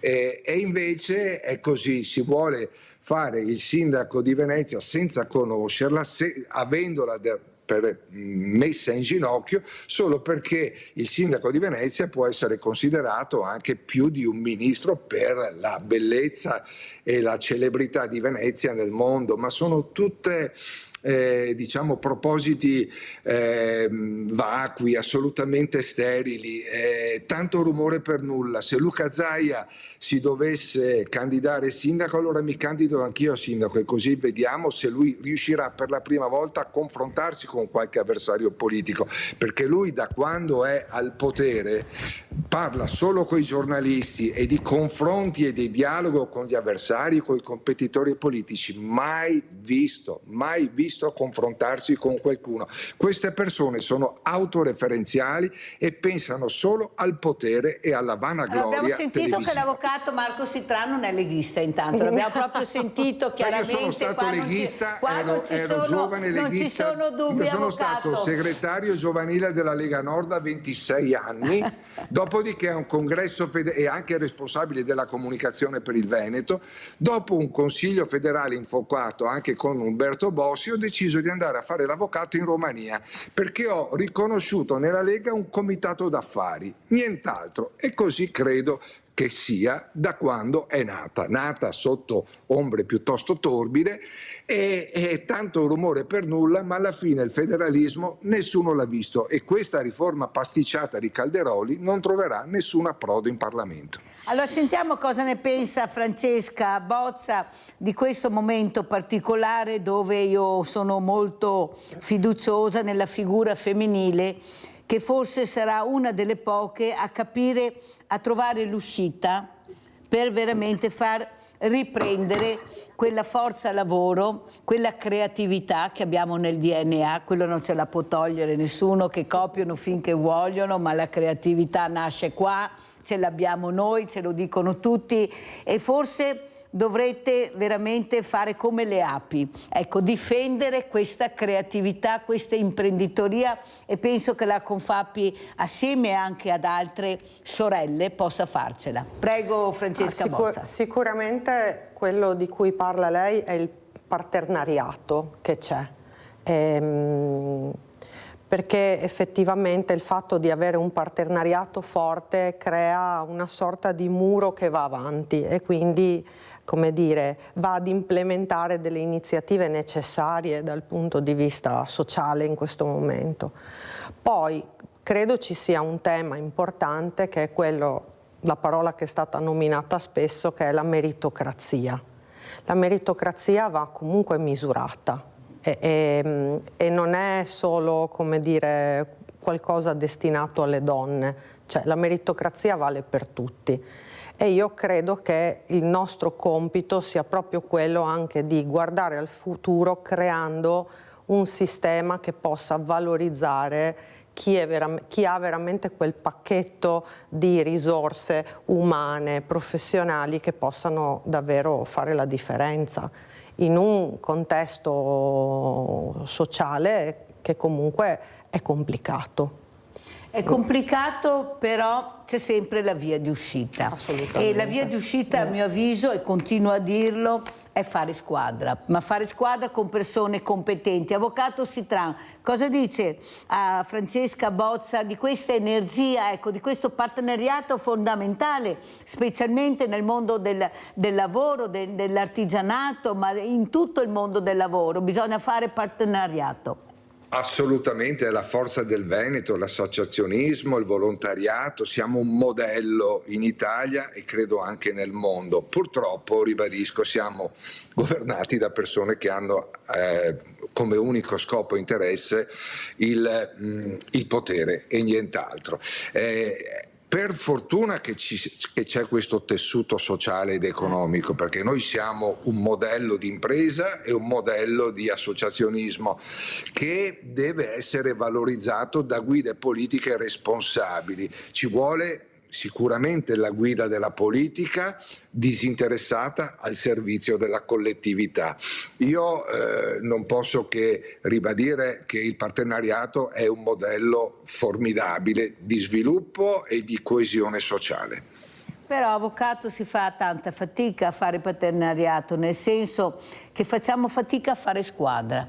Noi abbiamo culturalmente proprio non ci siamo, non riusciamo ad avere giovani nel mondo del volontariato, ne abbiamo pochissimi, tanto è vero che adesso ci stiamo organizzando per vedere se riusciamo a emergere, perché non è possibile che i tavoli veramente dove puoi partecipare vieni escluso perché non fai parte del cerchio magico della politica. Non è possibile girare col commercialista e pagare per fare i volontari, è una cosa assurda. incivile, fallimento della politica completo, però noi resisteremo, avvocato, noi ci saremo sempre, basta, come ho detto io, sedersi sulla sponda e aspettare, come dice lei, che ci sia questo rinnovamento politico, prima o dopo avverrà, spero, no? È questione, se no la vedremo noi, la vedremo i nostri figli, i nostri le nipoti, leggi ma elettorali, questo cambiamento, avvocato, perché veramente siamo devono incollati. cambiare le leggi elettorali però, perché se alla fine... Ma nessuno ne parla, avvocato, né destra né sinistra, guardi che nessuno ne parla su questo, glielo posso assicurare. Abbiamo Livio da Padova, vai Livio. Mirella, ciao. Ciao. Un saluto ai tuoi ospiti. Dunque, diceva l'avvocato giustamente prima che di autonomia non se ne parlerà mai qui in Veneto. E allora dovranno essere i veneti che in tempi molto brevi prenderanno la cosa in mano veramente, e allora se non faranno questo è giusto che siano stati presi in giro, perché se non si muovono dimostrano di essere dei pecoroni, è giusto che vengano presi in giro se non prendono in mano loro la cosa, quando vedranno che non se ne farà niente di questa autonomia. Grazie. Grazie Livio, come si chiama la trasmissione mia, Livio? Sveglia Veneti. Sa, avvocato, che ho avuto un ospite che ha detto che i veneti si imbaucai, ho detto proprio così, i veneti si imbaucai. Ecco, io Venetonti, spero, vede che Venetonti, la faccio sorridere, qualcuno li avvocato, chiama. lei che non sorride mai, la faccio sorridere, avvocato. Ecco, se muffia imbaucai, avvocato, si tran.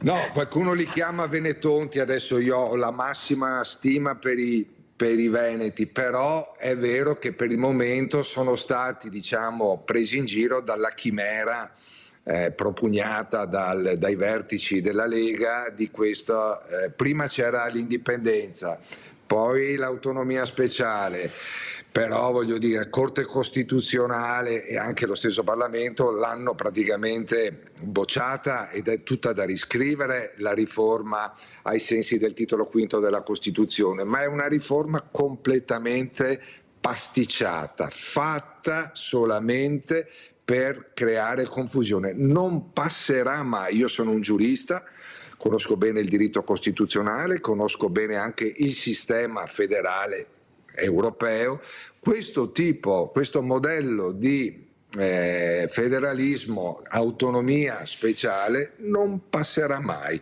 anche perché devono essere definiti i LEP, ci saranno ritardi e in questa legislatura non verrà approvato nulla, poi si vedrà se qualcun altro avrà ancora il coraggio di prendere in giro i veneti su un'autonomia che deve innanzitutto partire dal suo simbolo, che è Venezia. Se Venezia è un parco giochi per turisti, che cosa può esprimere? Quali visioni può avere? Senta, avvocato, un Veneto il cui leone è sottoterra, schiacciato dal turismo di massa e da ubriaconi che vengono a rovinarci le giornate, perché ci sono 1090 tra bar e ristoranti a Venezia. Questa è l'attività di impresa a Venezia. Questa è l'intelligenza che Venezia sa esprimere al mondo e al Veneto.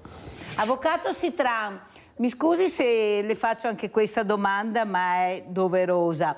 Domani la consulta dovrebbe esprimersi. Secondo lei ci sarà il terzo o quarto mandato per qualcuno o no? Come la vede? Perché domani avremo, ecco, la risposta. C'è stato uno simile a questi politici che vogliono perpetrare il potere all'infinito, che era Nazarbayev, il presidente del Kazakistan, che aveva messo nella Costituzione il mandato a vita come presidente. Io sono sicuro e sicurissimo che non passerà il terzo mandato per la regione Campania, ovviamente, che chiede De Luca, e soprattutto per Zaia, anche perché ovviamente la legge sarà uguale per tutti. Zaia tra l'altro ha già fatto 3 mandati, perché uno da vicepresidente della regione Veneta e 2 come presidente, vorrebbe fare il 20ennio nel Veneto. Io direi che forse è il caso di un ricambio, forse è il caso che Zaia faccia qualcos'altro, soprattutto magari che vada a lavorare veramente, oltre che a stappare bottiglie al Vinitali o a presenziare a qualsiasi evento sagra che ci sia nel Veneto. Attraverso giornata il presidente Zaia stamattina, sicuramente vedrà la puntata è il prosecco che andrà attraverso stamattina con le parole di Sitran. Ma quello che io sono molto schietto e non offendo nessuno. Bozza, ecco, sono questo molto rinnovamento anche nella figura femminile, questo rinnovamento lavorativo che ci deve essere, però come dice giustamente Francesca Bozza, bisogna prendere queste persone che io non dividerei tra sesso maschile o femminile, ma parlerei di persone che hanno bisogno di essere accompagnate per un percorso veramente importante per cambiare anche quello che è un movimento culturale completamente diverso. Cioè i giovani parlano un'altra lingua, non c'è niente da fare, con la tecnologia ci sanno da fare tantissimo, sono bravissimi. Ecco, noi dobbiamo andare a parare con quelli. Poi quelli meno bravi li mandiamo da un'altra parte, magari a vogare, a remare, ma sempre con la scuola, non a casa sul divano. Assolutamente. Prego. Sì, e oltre a questo c'è veramente un ragionamento da fare sul bagaglio di competenze. Sì. Questo è un tema aperto molto importante. Noi ci siamo sempre concentrati molto sulle competenze tecniche, cioè se devi fare questo lavoro allora vuol dire che devi tecnicamente conoscere, ma c'è un bagaglio di competenze che sono quelle di cui parlava l'avvocato all'inizio, che sono quelle trasversali, quelle legate veramente alla capacità di essere in relazione con le persone, di ascoltare, di saperle guidare, e sono competenze che oggi si possono anche misurare.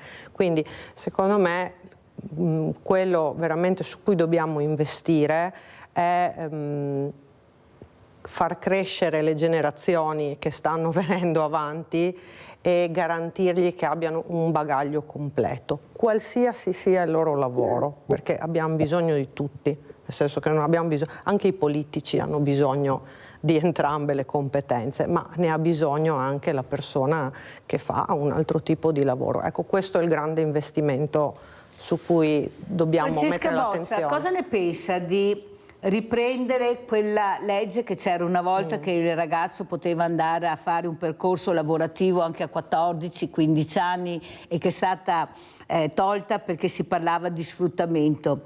Io penso che un lavoro adeguato, un lavoro che insegna, sia come che tu andassi a scuola, ecco, impari direttamente nell'azienda, nell'attività che magari tu sei più portato a iniziare a lavorare, perché io sento tantissimi imprenditori che dicono hanno poca manualità, i ragazzi hanno poca manualità, ecco, i ragazzi in generale, ragazzi senza distinzione. Lei nota questo, vede questo, cosa si può fare per migliorare e cercare di non vederli per la strada nei pomeriggi, perché poveretti dove vanno? Case vuote, lavoro dove non c'è, giochi tutto a pagamento, sport non ne parliamo, prego.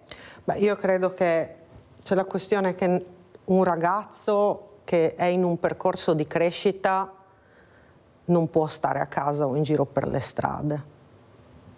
Quindi o studia oppure lavora. Ovvio che dobbiamo capire bene il significato di lavorare a 14 anni, perché ricordiamoci che poi ci sono anche tutte delle, come dire, questioni legate alla sicurezza sul lavoro, cioè dobbiamo comunque garantire come Paese anche le condizioni affinché il processo di formazione lavoro sia un processo sicuro sia dal punto di vista di salute e sicurezza, ma sicuro anche dal punto di vista dell'apprendimento.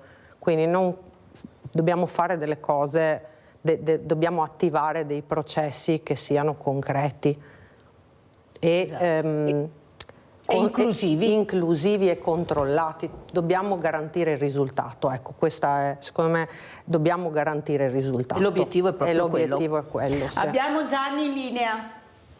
Pronto? Sì, prego Gianni, buongiorno. Beh, io ho fatto il rappresentante dal 98, appena venuto, fino al 2005, dopo, quando sono stato licenziato. Comunque volevo far notare una cosa: in Italia praticamente mi hanno detto che a Roma ci sono tanti avvocati quante ce ne sono in tutta la Francia, cioè praticamente questa avvocatura deve essere mantenuta e quindi vengono create delle leggi che complicano le cose e infatti le cose vanno sempre avanti. Sono stato aggredito nel 2017, il prossimo aprile andrò in tribunale ancora per parlare di questo e con questo lasciamo a parte. Ma è successo, dopo non so, vengono complicate le cose.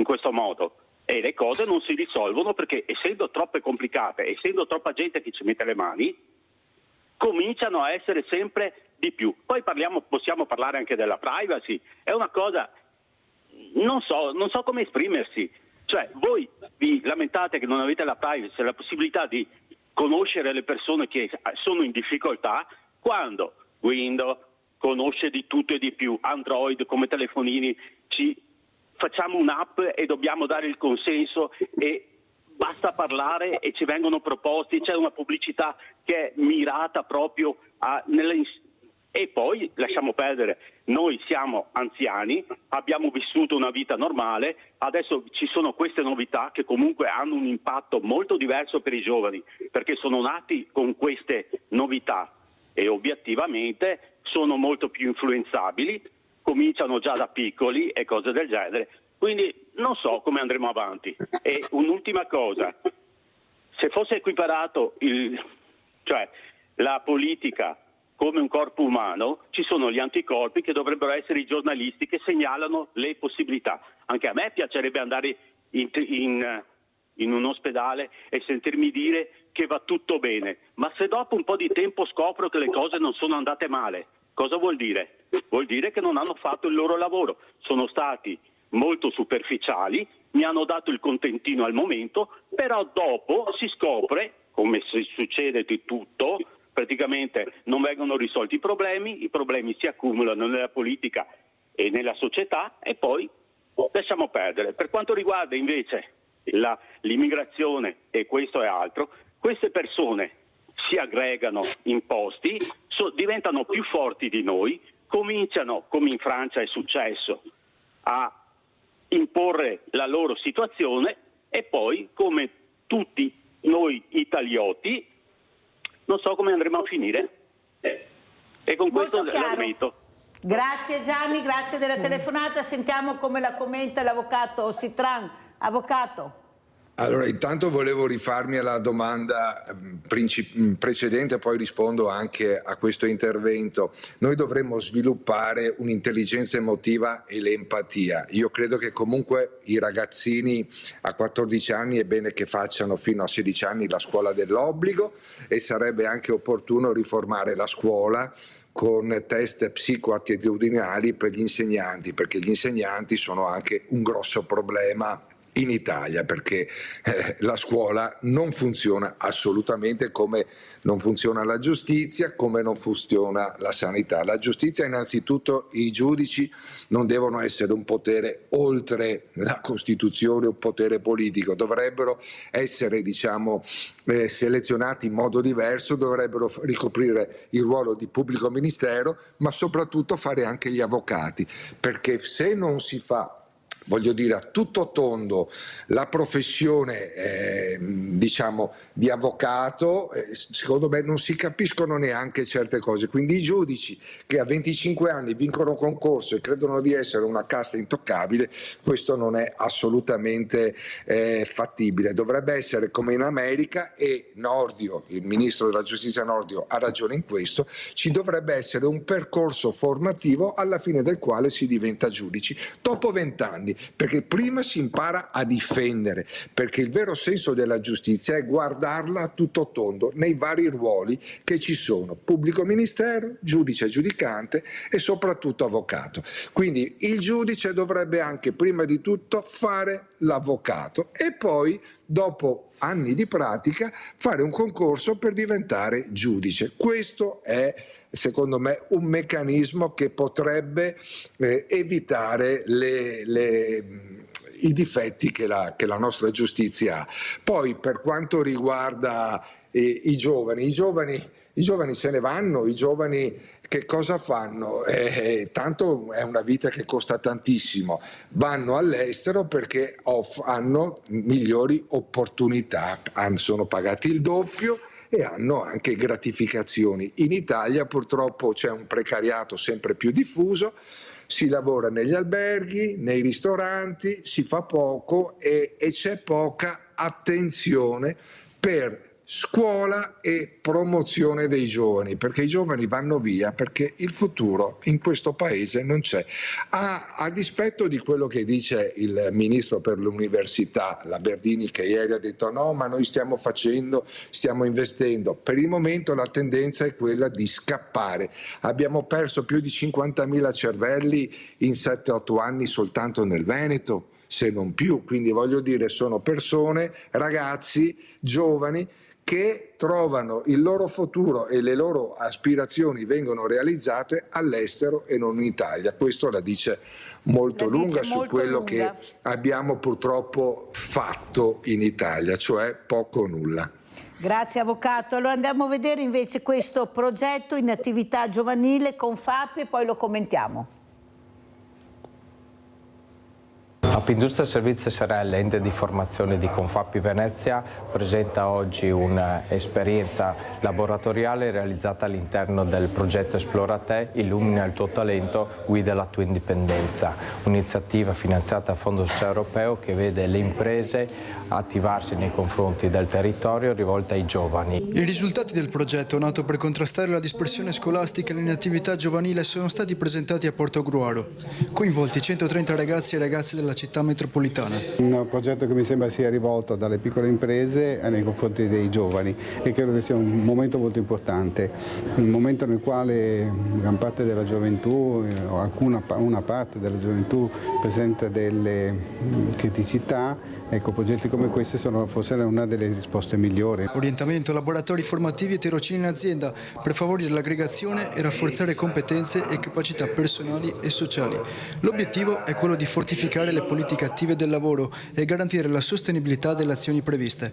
Il progetto infatti ha coinvolto imprese, enti e stakeholder locali. Stiamo assistendo veramente a un periodo particolare in cui i giovani sono in crisi, io credo, la fascia adolescenziale, in crisi di prospettive, di educazione, di cultura, di lavoro e spero che insieme tutta la comunità del nostro territorio li possa veramente aiutare ad uscire da questa palude che sembra li stia attanagliando. Quindi i progetti, il lavoro è sicuramente uno di questi.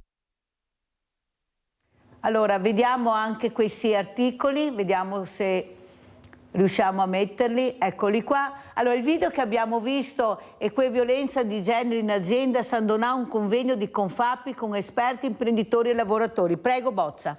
Allora, questa è stata un'iniziativa molto importante che abbiamo fatto in autunno, dove abbiamo lavorato in partenariato e abbiamo anche invitato delle figure che non sono venete. Vedi Diana, l'avvocato Diana Palomba, che è la presidente di Feminin Pluriel, che è un'organizzazione a livello internazionale che si occupa di violenza sulle donne, facendo delle iniziative sempre con orientamento ad un risultato concreto, perché, ripeto, è questo che a noi interessa. Il convegno è stato comunque molto sentito, avevamo una platea piena, attenta agli argomenti, e ha sicuramente generato, oltre all'obiettivo quello di creare informazione ma anche consapevolezza su alcuni temi, ha creato quello di cui insomma stiamo parlando anche oggi, cioè il fatto di creare una rete. Una rete che poi, per carità, noi ci rivolgiamo al territorio della provincia di Venezia, ma perché no? Noi creiamo rete anche a livello nazionale, infatti i gruppi di Confapi Donne sono anche in tutto il territorio, in quasi tutto il territorio. Ecco. Ed è anche un numero consistente? È un numero consistente, sì. Allora, Avvocato Sitran, come commenta le parole di Francesca Bozza? Noi ci siamo, ecco, facciamo squadra, questo partenariato che funziona. Ecco, come la vede, Avvocato, dal suo osservatorio? Bozza ha una grande volontà, si presenta bene, ha tutta la mia stima per quello che sta facendo. Ripeto, e ribadisco la rete è essenziale per la coesione sociale ed economica. Quello che posso dire è che la città metropolitana di Venezia non esiste, è nel cassetto, perché la ex provincia con più poteri è diciamo saldamente nelle mani del sindaco di Venezia, che è Luigi Brugnaro, e non è eletta democraticamente, cioè a suffragio universale dal popolo.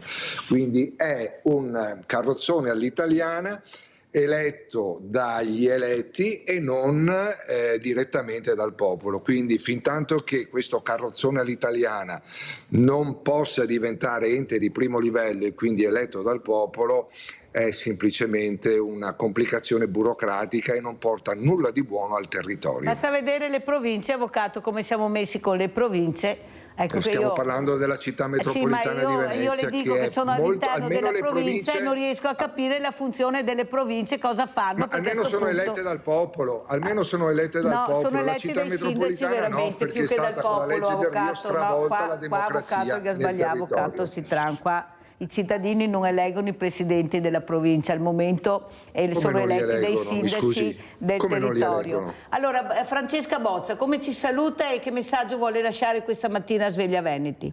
Ma intanto di avere il coraggio, secondo me, di iniziare a parlare di alcuni argomenti che magari sono stati un po' messi nel cassetto e cambiare paradigma rispetto ad alcune cose che abbiamo per osmosi appreso. E che sarebbe molto importante. Allora andiamo a vedere questo servizio Spopolamento Venezia, più turisti che residenti, e poi salutiamo anche l'avvocato Marco Citran. Venezia ha più posti letto per turisti che residenti, 49.693 posti letto turistici in continua impressionante crescita contro 49.304 abitanti in costante drammatico calo. È il culmine di un processo che in appena qualche decennio ha quasi estinto il tessuto sociale di una città con 1600 anni di storia. Ecco come Venezia oggi. I pallini colorati segnano le diverse strutture ricettive, perlomeno quelle registrate. Si tratti di hotel, resort, bed and breakfast, locande, ostelli, affittanze turistiche, nomi diversi per indicare la stessa cosa, una città in cui di veneziano sono rimaste solo le mura. Ci stiamo trasformando da un po' di anni in una non città, perché una città normale non ha un numero così sproporzionato di turisti. Non siamo assolutamente contro il turismo, però certe cifre di turismo ci rendono la vita molto difficile, e qui sto parlando da cittadino. Ad aprile Occio, osservatorio civico sulla casa e la residenza, ha installato a Santa Margherita il contatore di posti letto turistici a Venezia. È un contatore gemello di quello di Venezia.com a San Bortolo, che da 15 anni rappresenta un grottesco quanto inascoltato monumento dello spopolamento di Venezia. In questi 5 mesi abbiamo un aumento di 1097 unità dei posti letto dell'offerta ricettiva, quindi comprensiva sia del settore alberghiero, extraalberghiero, il cosiddetto extraalberghiero complementare, cioè l'offerta ricettiva nei posti letto, quindi nelle locazioni turistiche brevi, che rappresentano la città storica più del 40% dell'offerta ricettiva, per cui insomma un numero assolutamente drammatico. Meno evidente di quello di Venezia città, ma altrettanto impressionante nei numeri, è lo spopolamento dell'intero comune di Venezia, terraferma compresa. All'inizio degli anni 70 il comune contava 370.000 abitanti. Oggi gli abitanti di tutto il comune di Venezia sono 250.000. Questo significa che lo spopolamento comprende anche la terraferma. In totale si sono persi 120.000 abitanti in 50 anni. Direi che è un dato che non si è mai visto in nessuna città in tempo di pace e in assenza di calamità naturali. È naturalmente un dato in completa controtendenza con quello di tutti gli altri capoluoghi di provincia del Veneto. Oggi il comune di Venezia ha persino meno abitanti di quanti ne avesse negli anni 30 del secolo scorso, quando in tutta Italia vivevano appena 40 milioni di persone. Sono numeri davanti ai quali l'ingresso nella lista nera UNESCO ha un'importanza relativa. Avvenga o no, la realtà resta questa. Se non si sono adottate politiche sulla casa efficaci, misure sul turismo efficaci, con una regolamentazione degli affitti brevi, adottare un regolamento, è da un anno che se ne parla e c'è il nulla, è evidente che la città forse non potrebbe neanche essere più chiamata così. E adesso andiamo a vedere sgravi fiscali per cittadini Venezia dell'avvocato Marco Citran. La Repubblica riconosce le peculiarità delle isole e promuove gli svantaggi derivanti dall'insularità. In questa mezza riga inserita nell'articolo 119 della Costituzione in una riforma del novembre 2022 potrebbe esserci la salvezza di Venezia.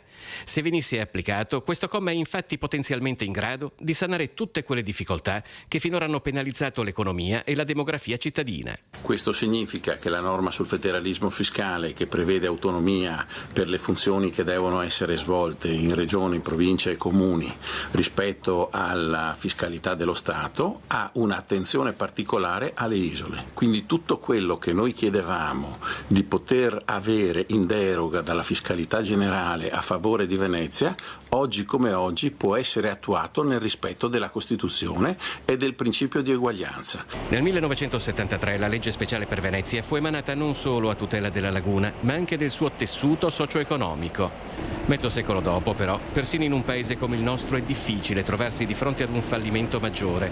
Ecco perché ora che le circostanze lo permettono, qualsiasi riscrittura di quella legge non può che partire da lì. Possiamo sicuramente, attraverso l'articolo 119, chiedere una fiscalità agevolata per attrarre nuovi residenti e imprese di qualità.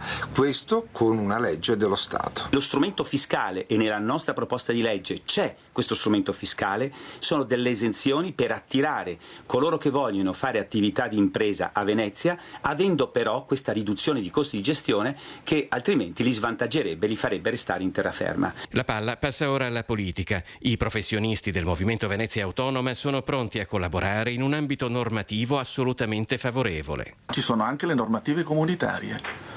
Le normative comunitarie che riconoscono l'esigenza di agevolazioni e vantaggi fiscali alle regioni in difficoltà, le regioni che hanno ad esempio nella natura, nella morfologia dei luoghi delle situazioni di svantaggio che devono essere recuperate e riconosciute a livello comunitario. Allora, avvocato Sitra, è passato un po' di tempo da questi servizi, com'è la situazione? No, perché dobbiamo ricordare, la storia va vista, la storia bisogna ricordarla, avvocato. Cosa ci racconta e come ci saluta?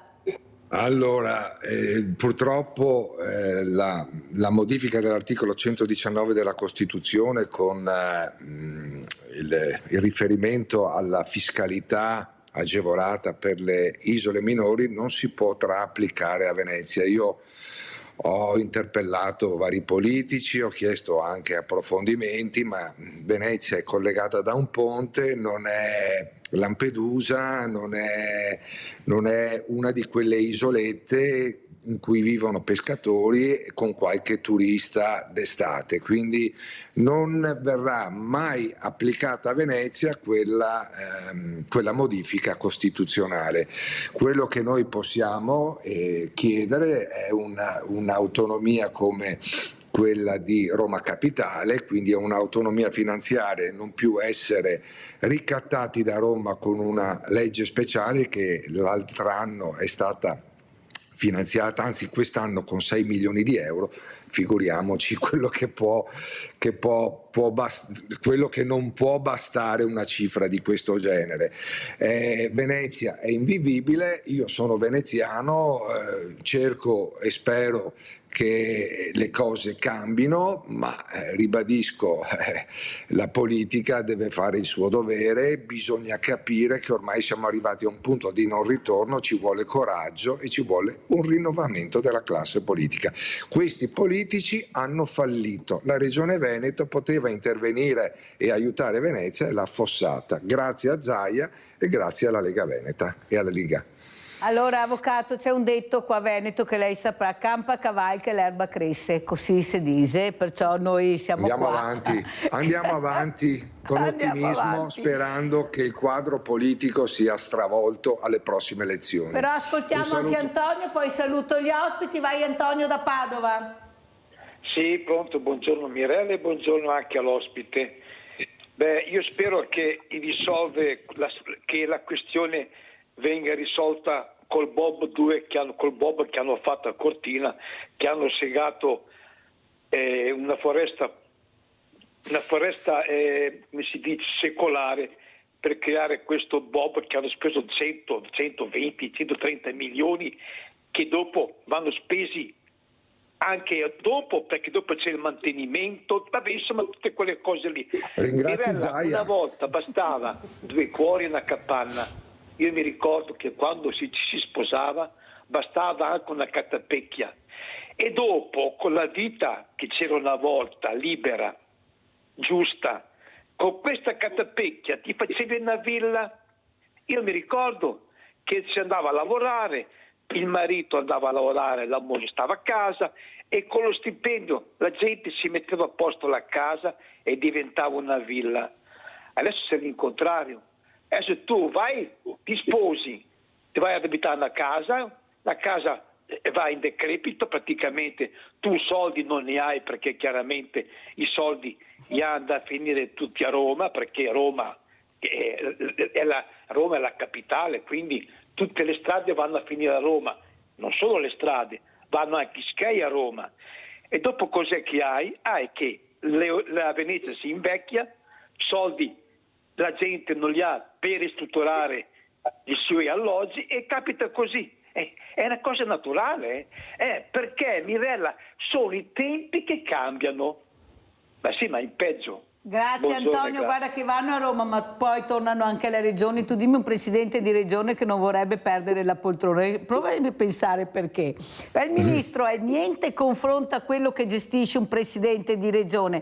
Guardate che sono tutti veramente che non vogliono lasciare, perché veramente è un potere enorme, con un sacco di soldi che puoi spendere e decidere come impiegarli. Perciò capite bene, non sai che dobbiamo uscire per forza da casa e andare a Roma col treno, basta andare col treno anche a Venezia e vedere cosa succede. I bilanci li ho letti, ve li ho letti tutti, poi fate voi le riflessioni. Io vi ringrazio i miei ospiti, grazie anche all'avvocato che si è fermato più del dovuto, ma Sveglia Veneti piace, non va via nessuno, dice tutti che andano via, poi resta qua incollati, mi fa veramente piacere. Ringrazio la Confapi anche questa mattina che ha accompagnato Francesca Bozza a parlare di questa imprenditoria femminile che c'è, che esiste, che si dà da fare, e un po' alla volta ce la faremo a superare anche certi ostacoli, soprattutto la burocrazia, questa burocrazia che ci impedisce purtroppo di agire e di volare. Grazie, grazie, pubblicità.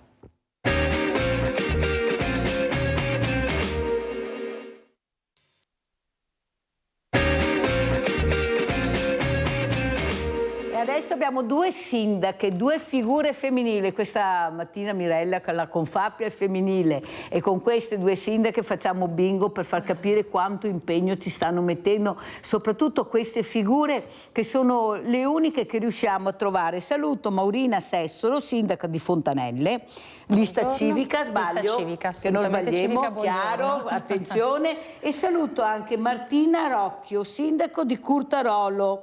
Buongiorno lista civica, non c'è ancora, eccola qua. Buongiorno sindaco. Buongiorno Mirella e buongiorno a tutti i telespettatori. Allora sentiamo dal vostro importante osservatorio cosa ci dite questa mattina. Queste donne, anche queste imprenditrici, queste figure femminili che veramente ce la stanno mettendo tutta per cercare di capire come intervenire, come organizzare anche il lavoro. Allora partiamo con Maurina Sessolo. Cos'è che la preoccupa di più in questo momento? Ma allora, innanzitutto diciamo che fortunatamente anche noi donne siamo arrivate ad avere, e siamo in tante oramai, appunto questo ruolo di sindaco, quindi di amministrare questi nostri comuni, dare anche un volto, se si vuole, un po' diverso. Oggi che può preoccupare un po' il periodo storico, poi la verità è che ogni periodo ha le sue difficoltà, le sue criticità, e quindi insomma bisogna trovare i sistemi per uscirne e risolverli. Oggi le criticità sono un po' l'uscita dal Covid, che ancora nominiamo, pur essendo oramai, se vogliamo, anche distante, però ha lasciato degli strascici ovviamente importanti, soprattutto in quelle che sono diciamo la personalità, proprio la persona in sé, il cittadino, quindi con tutta una serie di problematiche, soprattutto da un punto di vista sociale. Quindi anche nei giovani la chiusura probabilmente li ha portati anche a chiudersi di più, quindi a vivere di più nelle case, socializzare meno, con problemi poi insomma che tutti conosciamo e che ne abbiamo anche parlato in programmi appunto diversi, ai quali appunto ho partecipato, quindi le baby gang, ragazzi insomma che si sfogano rompendo, facendosi insomma del male tra di loro, quindi insomma problematiche di questo. Quindi oggi un'amministrazione deve proprio cercare di trovare delle soluzioni in modo particolare in quello che è il sociale, quindi un aiuto alle persone svantaggiate, alle persone più bisognose, ai giovani anche, agli anziani. E poi non nascondiamoci, ovviamente i soldi sono sempre meno, lo sappiamo, tutto sta aumentando, quindi la disponibilità economica anche per un comune è sempre meno e le necessità sono sempre di più. Se pensiamo, io parlo anche un po' del mio comune, a un comune che comunque avrebbe bisogno di essere ringiovanito anche in quelle che sono quello che è il patrimonio immobiliare, quindi le strutture, le scuole, piuttosto che gli edifici adibiti proprio ad incontri pubblici, ovviamente con costi che sono davvero importanti, che con un bilancio è impossibile da sostenere, quindi da programmare. Pertanto ecco, dobbiamo fare questa corsa continua, essere sempre sul pezzo per rintracciare, quindi partecipare ai bandi, cercare di aggredirli, quindi di portare a casa qualche soldo per appunto dare insomma anche queste strutture più in salute, se vogliamo, ai nostri cittadini. Sentiamo anche Martina Rocchio, sindaco di Curtarolo, ecco, dal suo osservatorio cos'è che la preoccupa di più? Prego. Beh, guardi, allora ho sentito la collega e penso che quando giudichiamo l'Italia sostanzialmente tutti i comuni abbiano più o meno lo stesso problema, soprattutto in questo periodo storico, perché anch'io devo accodarmi a quanto detto. Il problema che adesso chiaramente mi preoccupa di più è senz'altro quello sociale, e con il sociale prendiamo in considerazione tante fasce d'età. Quella che noi vediamo soprattutto dall'ottobre dell'anno scorso purtroppo sono i ragazzini. Quindi parliamo di una fascia d'età che va circa dagli 11 ai 14 anni e purtroppo proprio dall'ottobre scorso noi abbiamo 3 bambini e ragazzini che sono in comunità alloggio, quindi sono stati tolti, come dire, alla famiglia e appunto messi in queste comunità. Al di là del lato chiaramente umano, perché questo ci fa capire insomma che bisogna lavorare tantissimo, come io dico sempre, bisogna partire dalla famiglia, dai genitori, tant'è che noi insomma abbiamo istituito una specie di progetto che è una formazione che vogliamo fare alle famiglie e ai genitori, ma per trattare temi attuali, no? Quelli che sono stati un po' elencati, ma che vediamo purtroppo tutti i giorni anche dalla cronaca nera, insomma dalle notizie che appunto possiamo sentire tutti i giorni. Ma per cercare di risolvere queste problematiche bisogna appunto partire dal nucleo familiare e cercare di dare informazione e quindi anche strumenti che possono essere validi per cercare poi di affrontare quelle che sono le problematiche. Un comune, quando purtroppo ha casi sociali così gravi, impattano tantissimo su quello che è il bilancio comunale, perché per darvi un dato, un ragazzino all'interno di una comunità ha un costo di circa 50.000 euro annui. Pensando di averne tanti in comuni come il mio, che fa circa 7.200 abitanti, capite che questo ha un impatto devastante poi sul bilancio, perché chiaramente un'amministrazione non ha soltanto queste preoccupazioni e queste difficoltà chiaramente da prendere per mano e quindi da affrontare, c'è tutta poi una serie di problematiche che devono comunque essere poi concretizzate, valorizzate. Pensiamo agli anziani, pensiamo anche a tutto poi il disagio sociale dovuto alle famiglie che, per quanto cerchino tutti i giorni chiaramente anche di risparmiare per far fronte a tutto quello che è la quotidianità, chiaro che alcune hanno veramente bisogno di avere delle integrazioni, dei supporti da parte del comune, e il comune rimane, come il sindaco e gli amministratori, quel punto di riferimento dove giustamente poi le famiglie chiaramente vengono a bussare e a chiedere un aiuto. Senta, sindaca Rocchio, devo correre perché purtroppo il tempo è tiranno. Cosa costa un ragazzo in comunità al giorno, il comune? Allora, con gli aumenti che ci sono stati, circa 145 euro al giorno. Allora, adesso ve lo dico. Allora, io ho avuto sabato i fratelli Scarpa, sono Daniele Scarpa Olimpionico di Voga, con la moglie, e poi ho avuto il fratello Paolo, appunto ospite, con la compagna, che hanno presentato un progetto meraviglioso, dove loro, con i loro mezzi, con i loro pulmini, volevano andare a prendere i ragazzi a scuola, quelli più esagitati, quelli sopra le righe, portare a fare questa disciplina, riportarli a scuola al termine della disciplina e i genitori se li vanno a prendere. Un progetto che grosso modo veniva a costare, perché ci vogliono persone formate, educatori preparati, professionisti, grosso modo 50 euro al giorno. Nessuno ha preso in mano questo progetto. Allora io mi domando, c'è la volontà da parte di qualcuno di fermare questi ragazzini, di cercare di far capire che ci sono altre vie d'uscita e questa rabbia che si può manifestare in maniera diversa? Oppure c'è la volontà di far emergere questa situazione perché regna sovrana la paura? Come dicevo prima, la paura di uscire di casa, la paura di incontrare questo gruppetto, la paura della pelle del colore diverso, che invece di andare avanti ci fa tornare indietro. E questi ragazzi, siccome sanno benissimo che le leggi sono dalla loro parte, nel senso che bene o male cosa vuoi che mi facciano, però alla fine pagheranno il conto, questo glielo dice Mirella, perché dai, poi quando hai 18 anni paghi tutto quello che hai fatto dai 12 ai 18, ma nessuno lo dice, lo dico io tanto per far capire che non è così semplice come la pensano. Ma soprattutto questi genitori, dove ho avuto il sindaco di Marcon, Romanello, e anche il sindaco, mi sembra, di San Polo di Piave, che hanno detto che nonostante il sindaco Romanello, questi ragazzi abbiano lanciato dei sassi da un ponte, non tutti, ma alcuni genitori di questi ragazzi hanno detto, beh, qual è il problema? Non vorrà mica indagare mio figlio per questo? Cioè, oppure il sindaco, appunto l'altro sindaco, che ha detto, nonostante il video che facevo vedere che suo figlio stava imbrattando qualcosa di pubblico, continuava a dire, ma non è mica mio figlio? Ma perché insisti a dire che è mio figlio? Cioè, ho detto, ma stai scherzando? Ma, cioè, si vede che siamo in un paese... Cioè, capisce che noi non andremo da nessuna parte. Allora, in attesa che vengano applicate le leggi che magari ci sono, ma conforme sono applicate o a giudizio di qualche giudice, forse il mondo del volontariato con un supporto anche, diciamo, piccolo, perché se tutti si mettono in squadra, anche voi sindaci, io ne ho 3, io ne ho 2, io ne ho 4, alla fine se ne facciamo 50 siamo anche bravi, perché sono i soliti nomi che girano, lo scrivono sui giornali, lo sentiamo sui telegiornali, di fermare questi ragazzi, ma soprattutto i loro genitori, di far capire che non c'è solo domenica, c'è lunedì, martedì, mercoledì, giovedì, venerdì e sabato.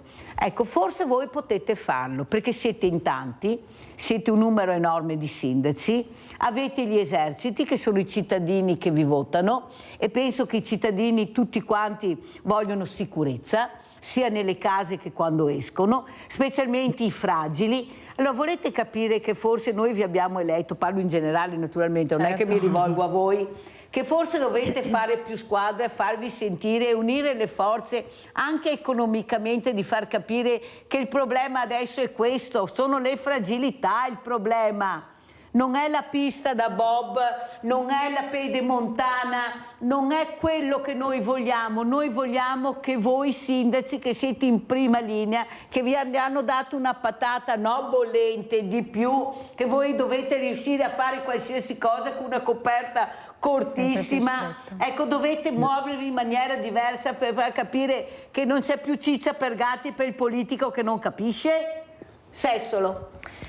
Sì, tutte cose corrette, quelle che ovviamente sta sollevando e dicendo, e non sempre appunto le problematiche sono così risolvibili dall'oggi al domani come appunto quello delle baby gang e di questi ragazzi.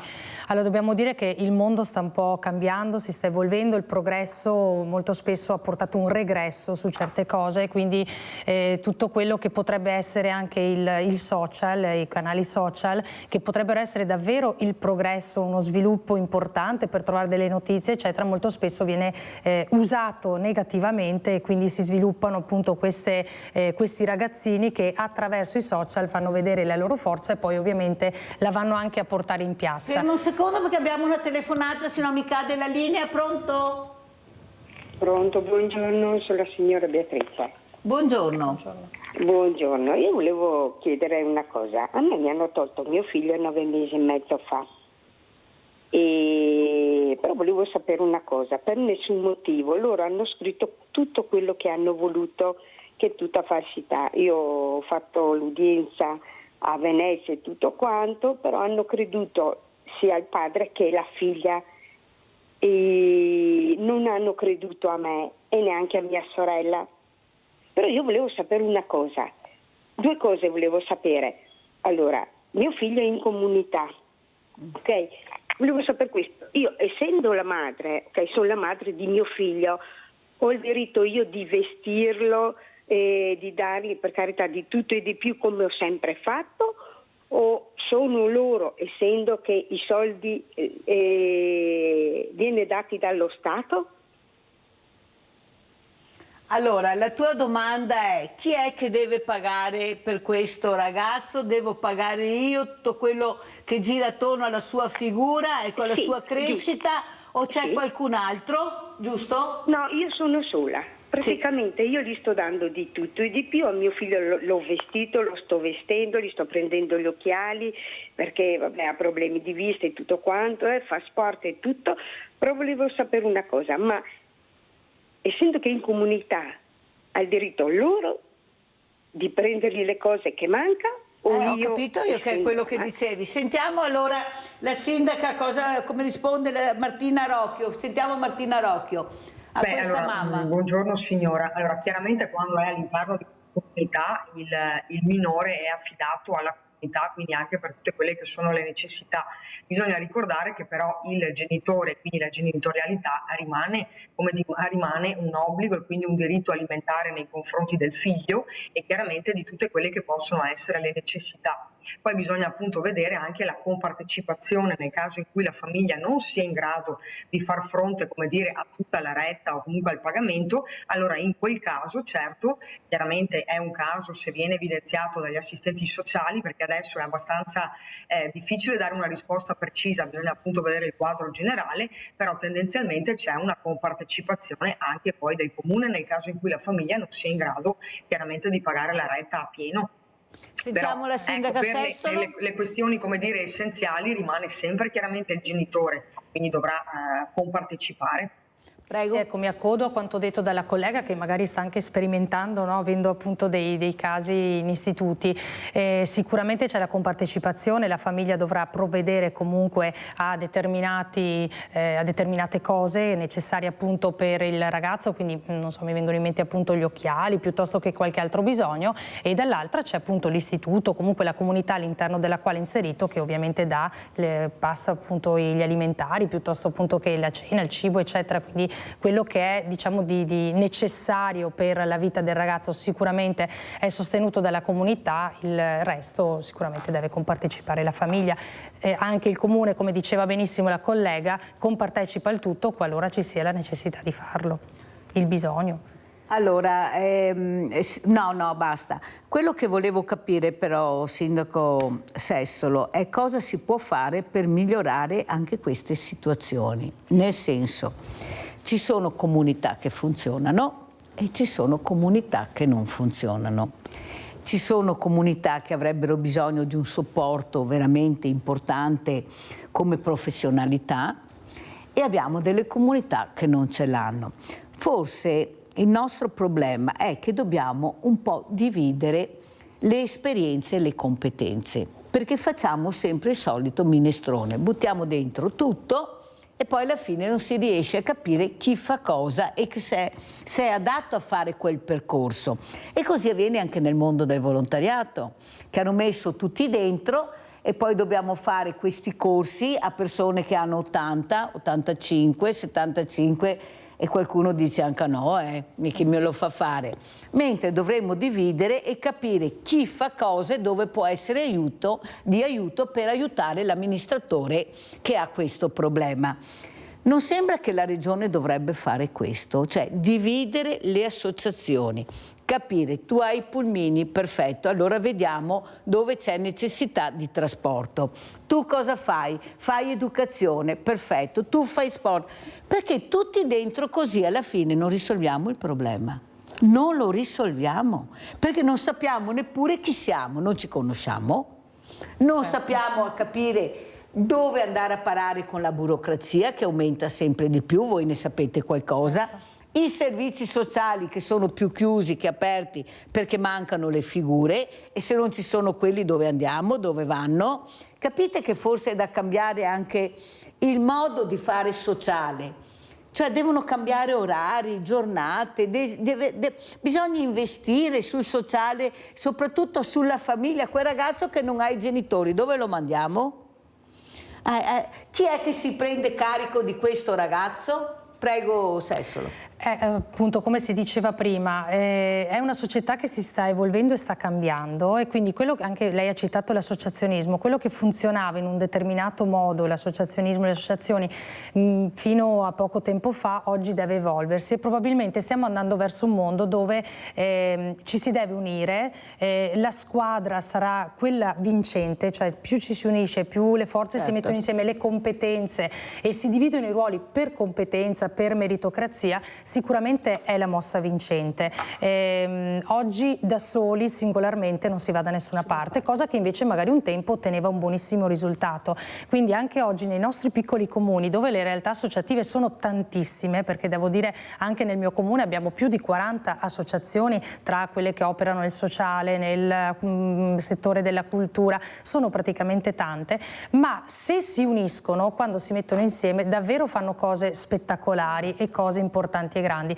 E così deve essere anche a livello provinciale, a livello regionale, perché come dice giustamente, se ogni associazione ha una sua precisa competenza, sa quello che deve fare, come deve comportarsi, probabilmente si arriva prima e in un modo migliore alla soluzione del problema. Oggi le baby gang, appunto, comunque questi giovani, noi continuiamo a parlare di baby gang, ma probabilmente sono giovani un po' disorientati, giovani che non vedono forse un futuro, non sanno cosa fare, non sanno come comportarsi. Ecco, anche lì dobbiamo intervenire un po' tutti assieme, ma alla radice probabilmente è quella che è appunto la famiglia e quelle che sono le istituzioni, perché laddove non c'è la famiglia, perché la famiglia è divisa, perché ci sono delle problematiche, perché mancano i genitori proprio fisicamente, è ovvio che deve essere un ruolo delle istituzioni, la scuola che deve diventare più severa, mi passi il termine, più severa, diciamo appunto anche proprio in quello che si richiede dai ragazzi, nel tipo di studio, nella didattica che viene presentata. Ecco, la società stessa, se penso, e ne abbiamo già parlato, un tempo, e non voglio collegarmi al passato perché parliamo appunto di due mondi diversi, però era uno sviluppo per noi personale, quello di prestare durante l'estate qualche lavoretto, qualche servizio nella comunità, cioè ti rendeva responsabile. Oggi non è possibile, perché appunto la burocrazia ti dice che fin tanto che non hai 18 anni, fin tanto che non puoi lavorare.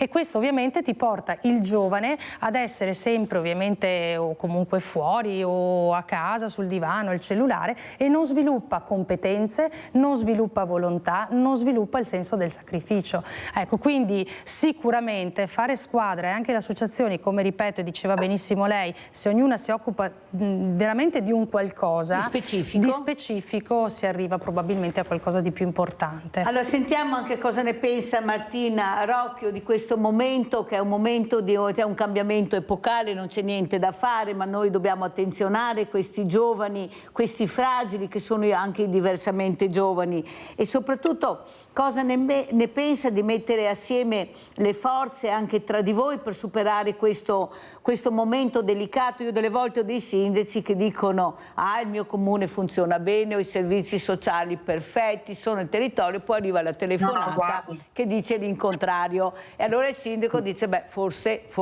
cioè capire anche, ad esempio il sindaco di Ponzano, quando io ho detto fate un censimento di chi vive nel territorio, specialmente le fragilità, ed è venuto davanti alle telecamere e ha detto: Mirella, l'ho fatto e avevi ragione tu, ho visto delle situazioni, ho conosciuto delle situazioni che non avrei mai immaginato. E perché ho detto questo, sindaco Rocchio? Perché noi, quando c'è stato il momento della pandemia, andavamo andavamo nelle case a portare la borsa della spesa e quando ti aprivano la porta già vedevi la situazione com'era, come si presentava questa persona a prendere la borsa, un pochino la porta si apriva, vedevi l'interno e abbiamo attenzionato molti casi, grazie anche alla Croce Rossa che mi aiutava, che ringrazierò sempre in questo, perché bisogna anche essere preparati, non è che ti puoi improvvisarti, ma sì, hanno bisogno di mangiare, vado. No, non funziona così. Per quello dico che dobbiamo capire chi fa cosa. Abbiamo un'altra telefonata, chi abbiamo in linea?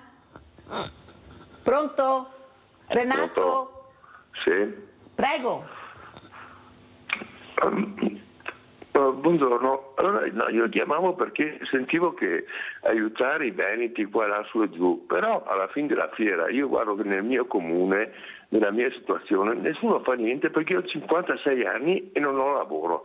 Mia madre è gestita da un tutore che purtroppo è un povero mentecato, gli passa 60 euro a settimana per mangiare, lei mi dica come fa un essere umano a vivere con 60 euro a settimana di mangiare. E nessuno fa niente. Allora io vorrei qualche spiegazione, qualche delucidazione, qualche aiuto, qualcosa. E fai bene a dirlo, Renato, perché è proprio così. È proprio così che non riusciamo a capire anche questi amministratori di sostegno come gestiscono le situazioni. Perché io ho delle persone appunto che sono venute anche davanti alle telecamere che veramente non riescono a capire la funzione dell'amministratore di sostegno. L'abbiamo anche spiegato, ma dalla realtà ai fatti veri, concreti, c'è, come dice Renato, un divario enorme. Cosa faccio con 60 euro? Chi mi aiuta? Chi conosce la mia situazione in supporto a questo? Sentiamo Rocchio. Sì, allora, torno un po' prima magari di rispondere al signor Renato, torno un po' indietro su quello che dicevamo prima, quindi il fare squadra per me, Mirella, chiaramente è sempre, come dire, la parola d'ordine che io da quando mi sono insediata in questo comune ho sempre chiaramente pronunciato. Fare squadra vuol dire non soltanto come amministratori, ma il volontariato per me è la prima sorgente fondamentale senza la quale non potremo fare nulla, e lo dico perché i volontari sono veramente pietre preziose, penso in ogni comunità. Adesso con questa crisi, perché chiaramente anche i volontari, se guardiamo bene le associazioni poveri hanno sempre un'età maggiore, perché i giovani si affacciano sempre meno al volontariato e di conseguenza si alza anche l'età e di conseguenza anche l'impossibilità poi di poter dare tanto quanto davano prima. Quindi forme di collaborazione, almeno noi stiamo cercando anche di intraprenderle con gli imprenditori del territorio, che grazie a Dio proprio qui a Cuttarolo posso dire che sono sempre stati interessati a tutelare, ad aiutare la loro comunità, il territorio dove lavorano. Continuano ad investire e quindi anche ad aiutare quelle che sono le iniziative necessarie. Ma come dicevo, io vorrei fare un passo indietro, perché quando parliamo di problematiche legate ai giovani possiamo dire tanto, però io forse andrò controcorrente, ma almeno nel mio comune ho cercato di adottare questo, cioè come dicevo prima, una serie di incontri che vadano a formare, e io direi educare, anche i genitori, perché come diceva lei Mirella, anche qui è capitato che quando il ragazzo sbaglia lo metti davanti ai suoi errori, davanti ai genitori, e questi chiaramente dicono vabbè, ma cosa vuoi che sia?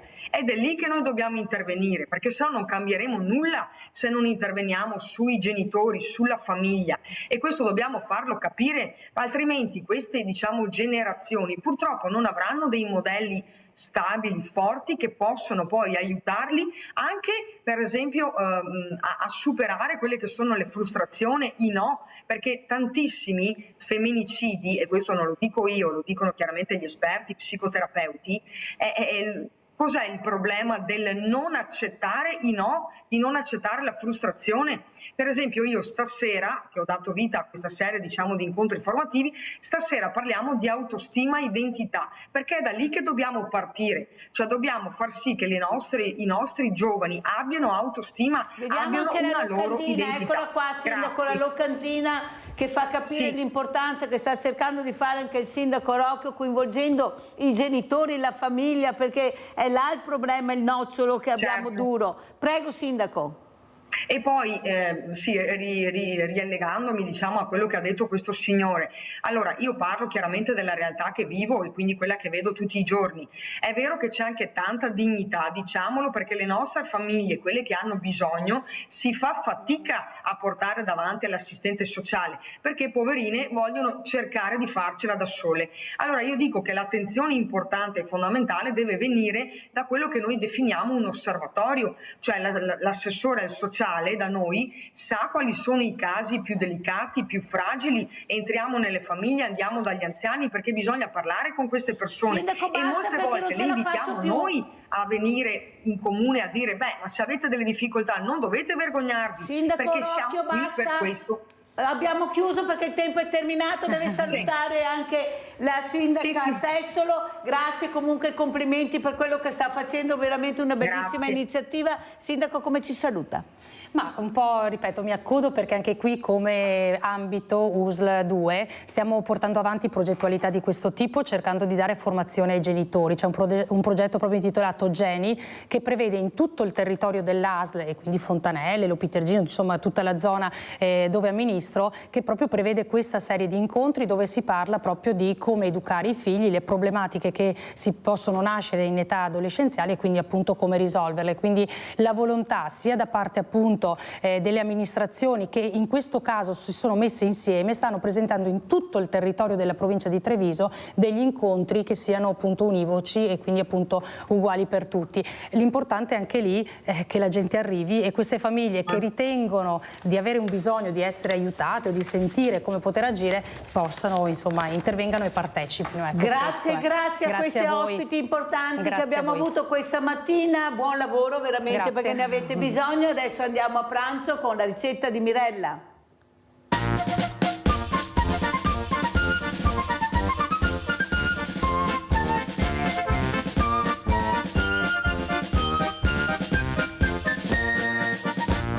Bentornati tra noi cari amici. Oggi vi presentiamo un branzino in crosta di sale.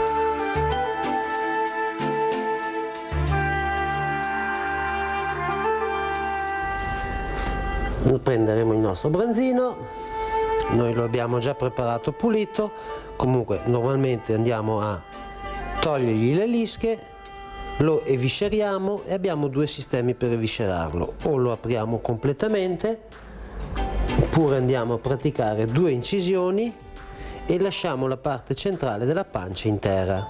In ogni caso togliamo le branchie e gli intestini. Fatto questo prendiamo del sale grosso, noi qui useremo del sale di Cervia, è un sale particolare di cui vi parleremo nelle prossime puntate, dell'albume d'uovo e del rosmarino.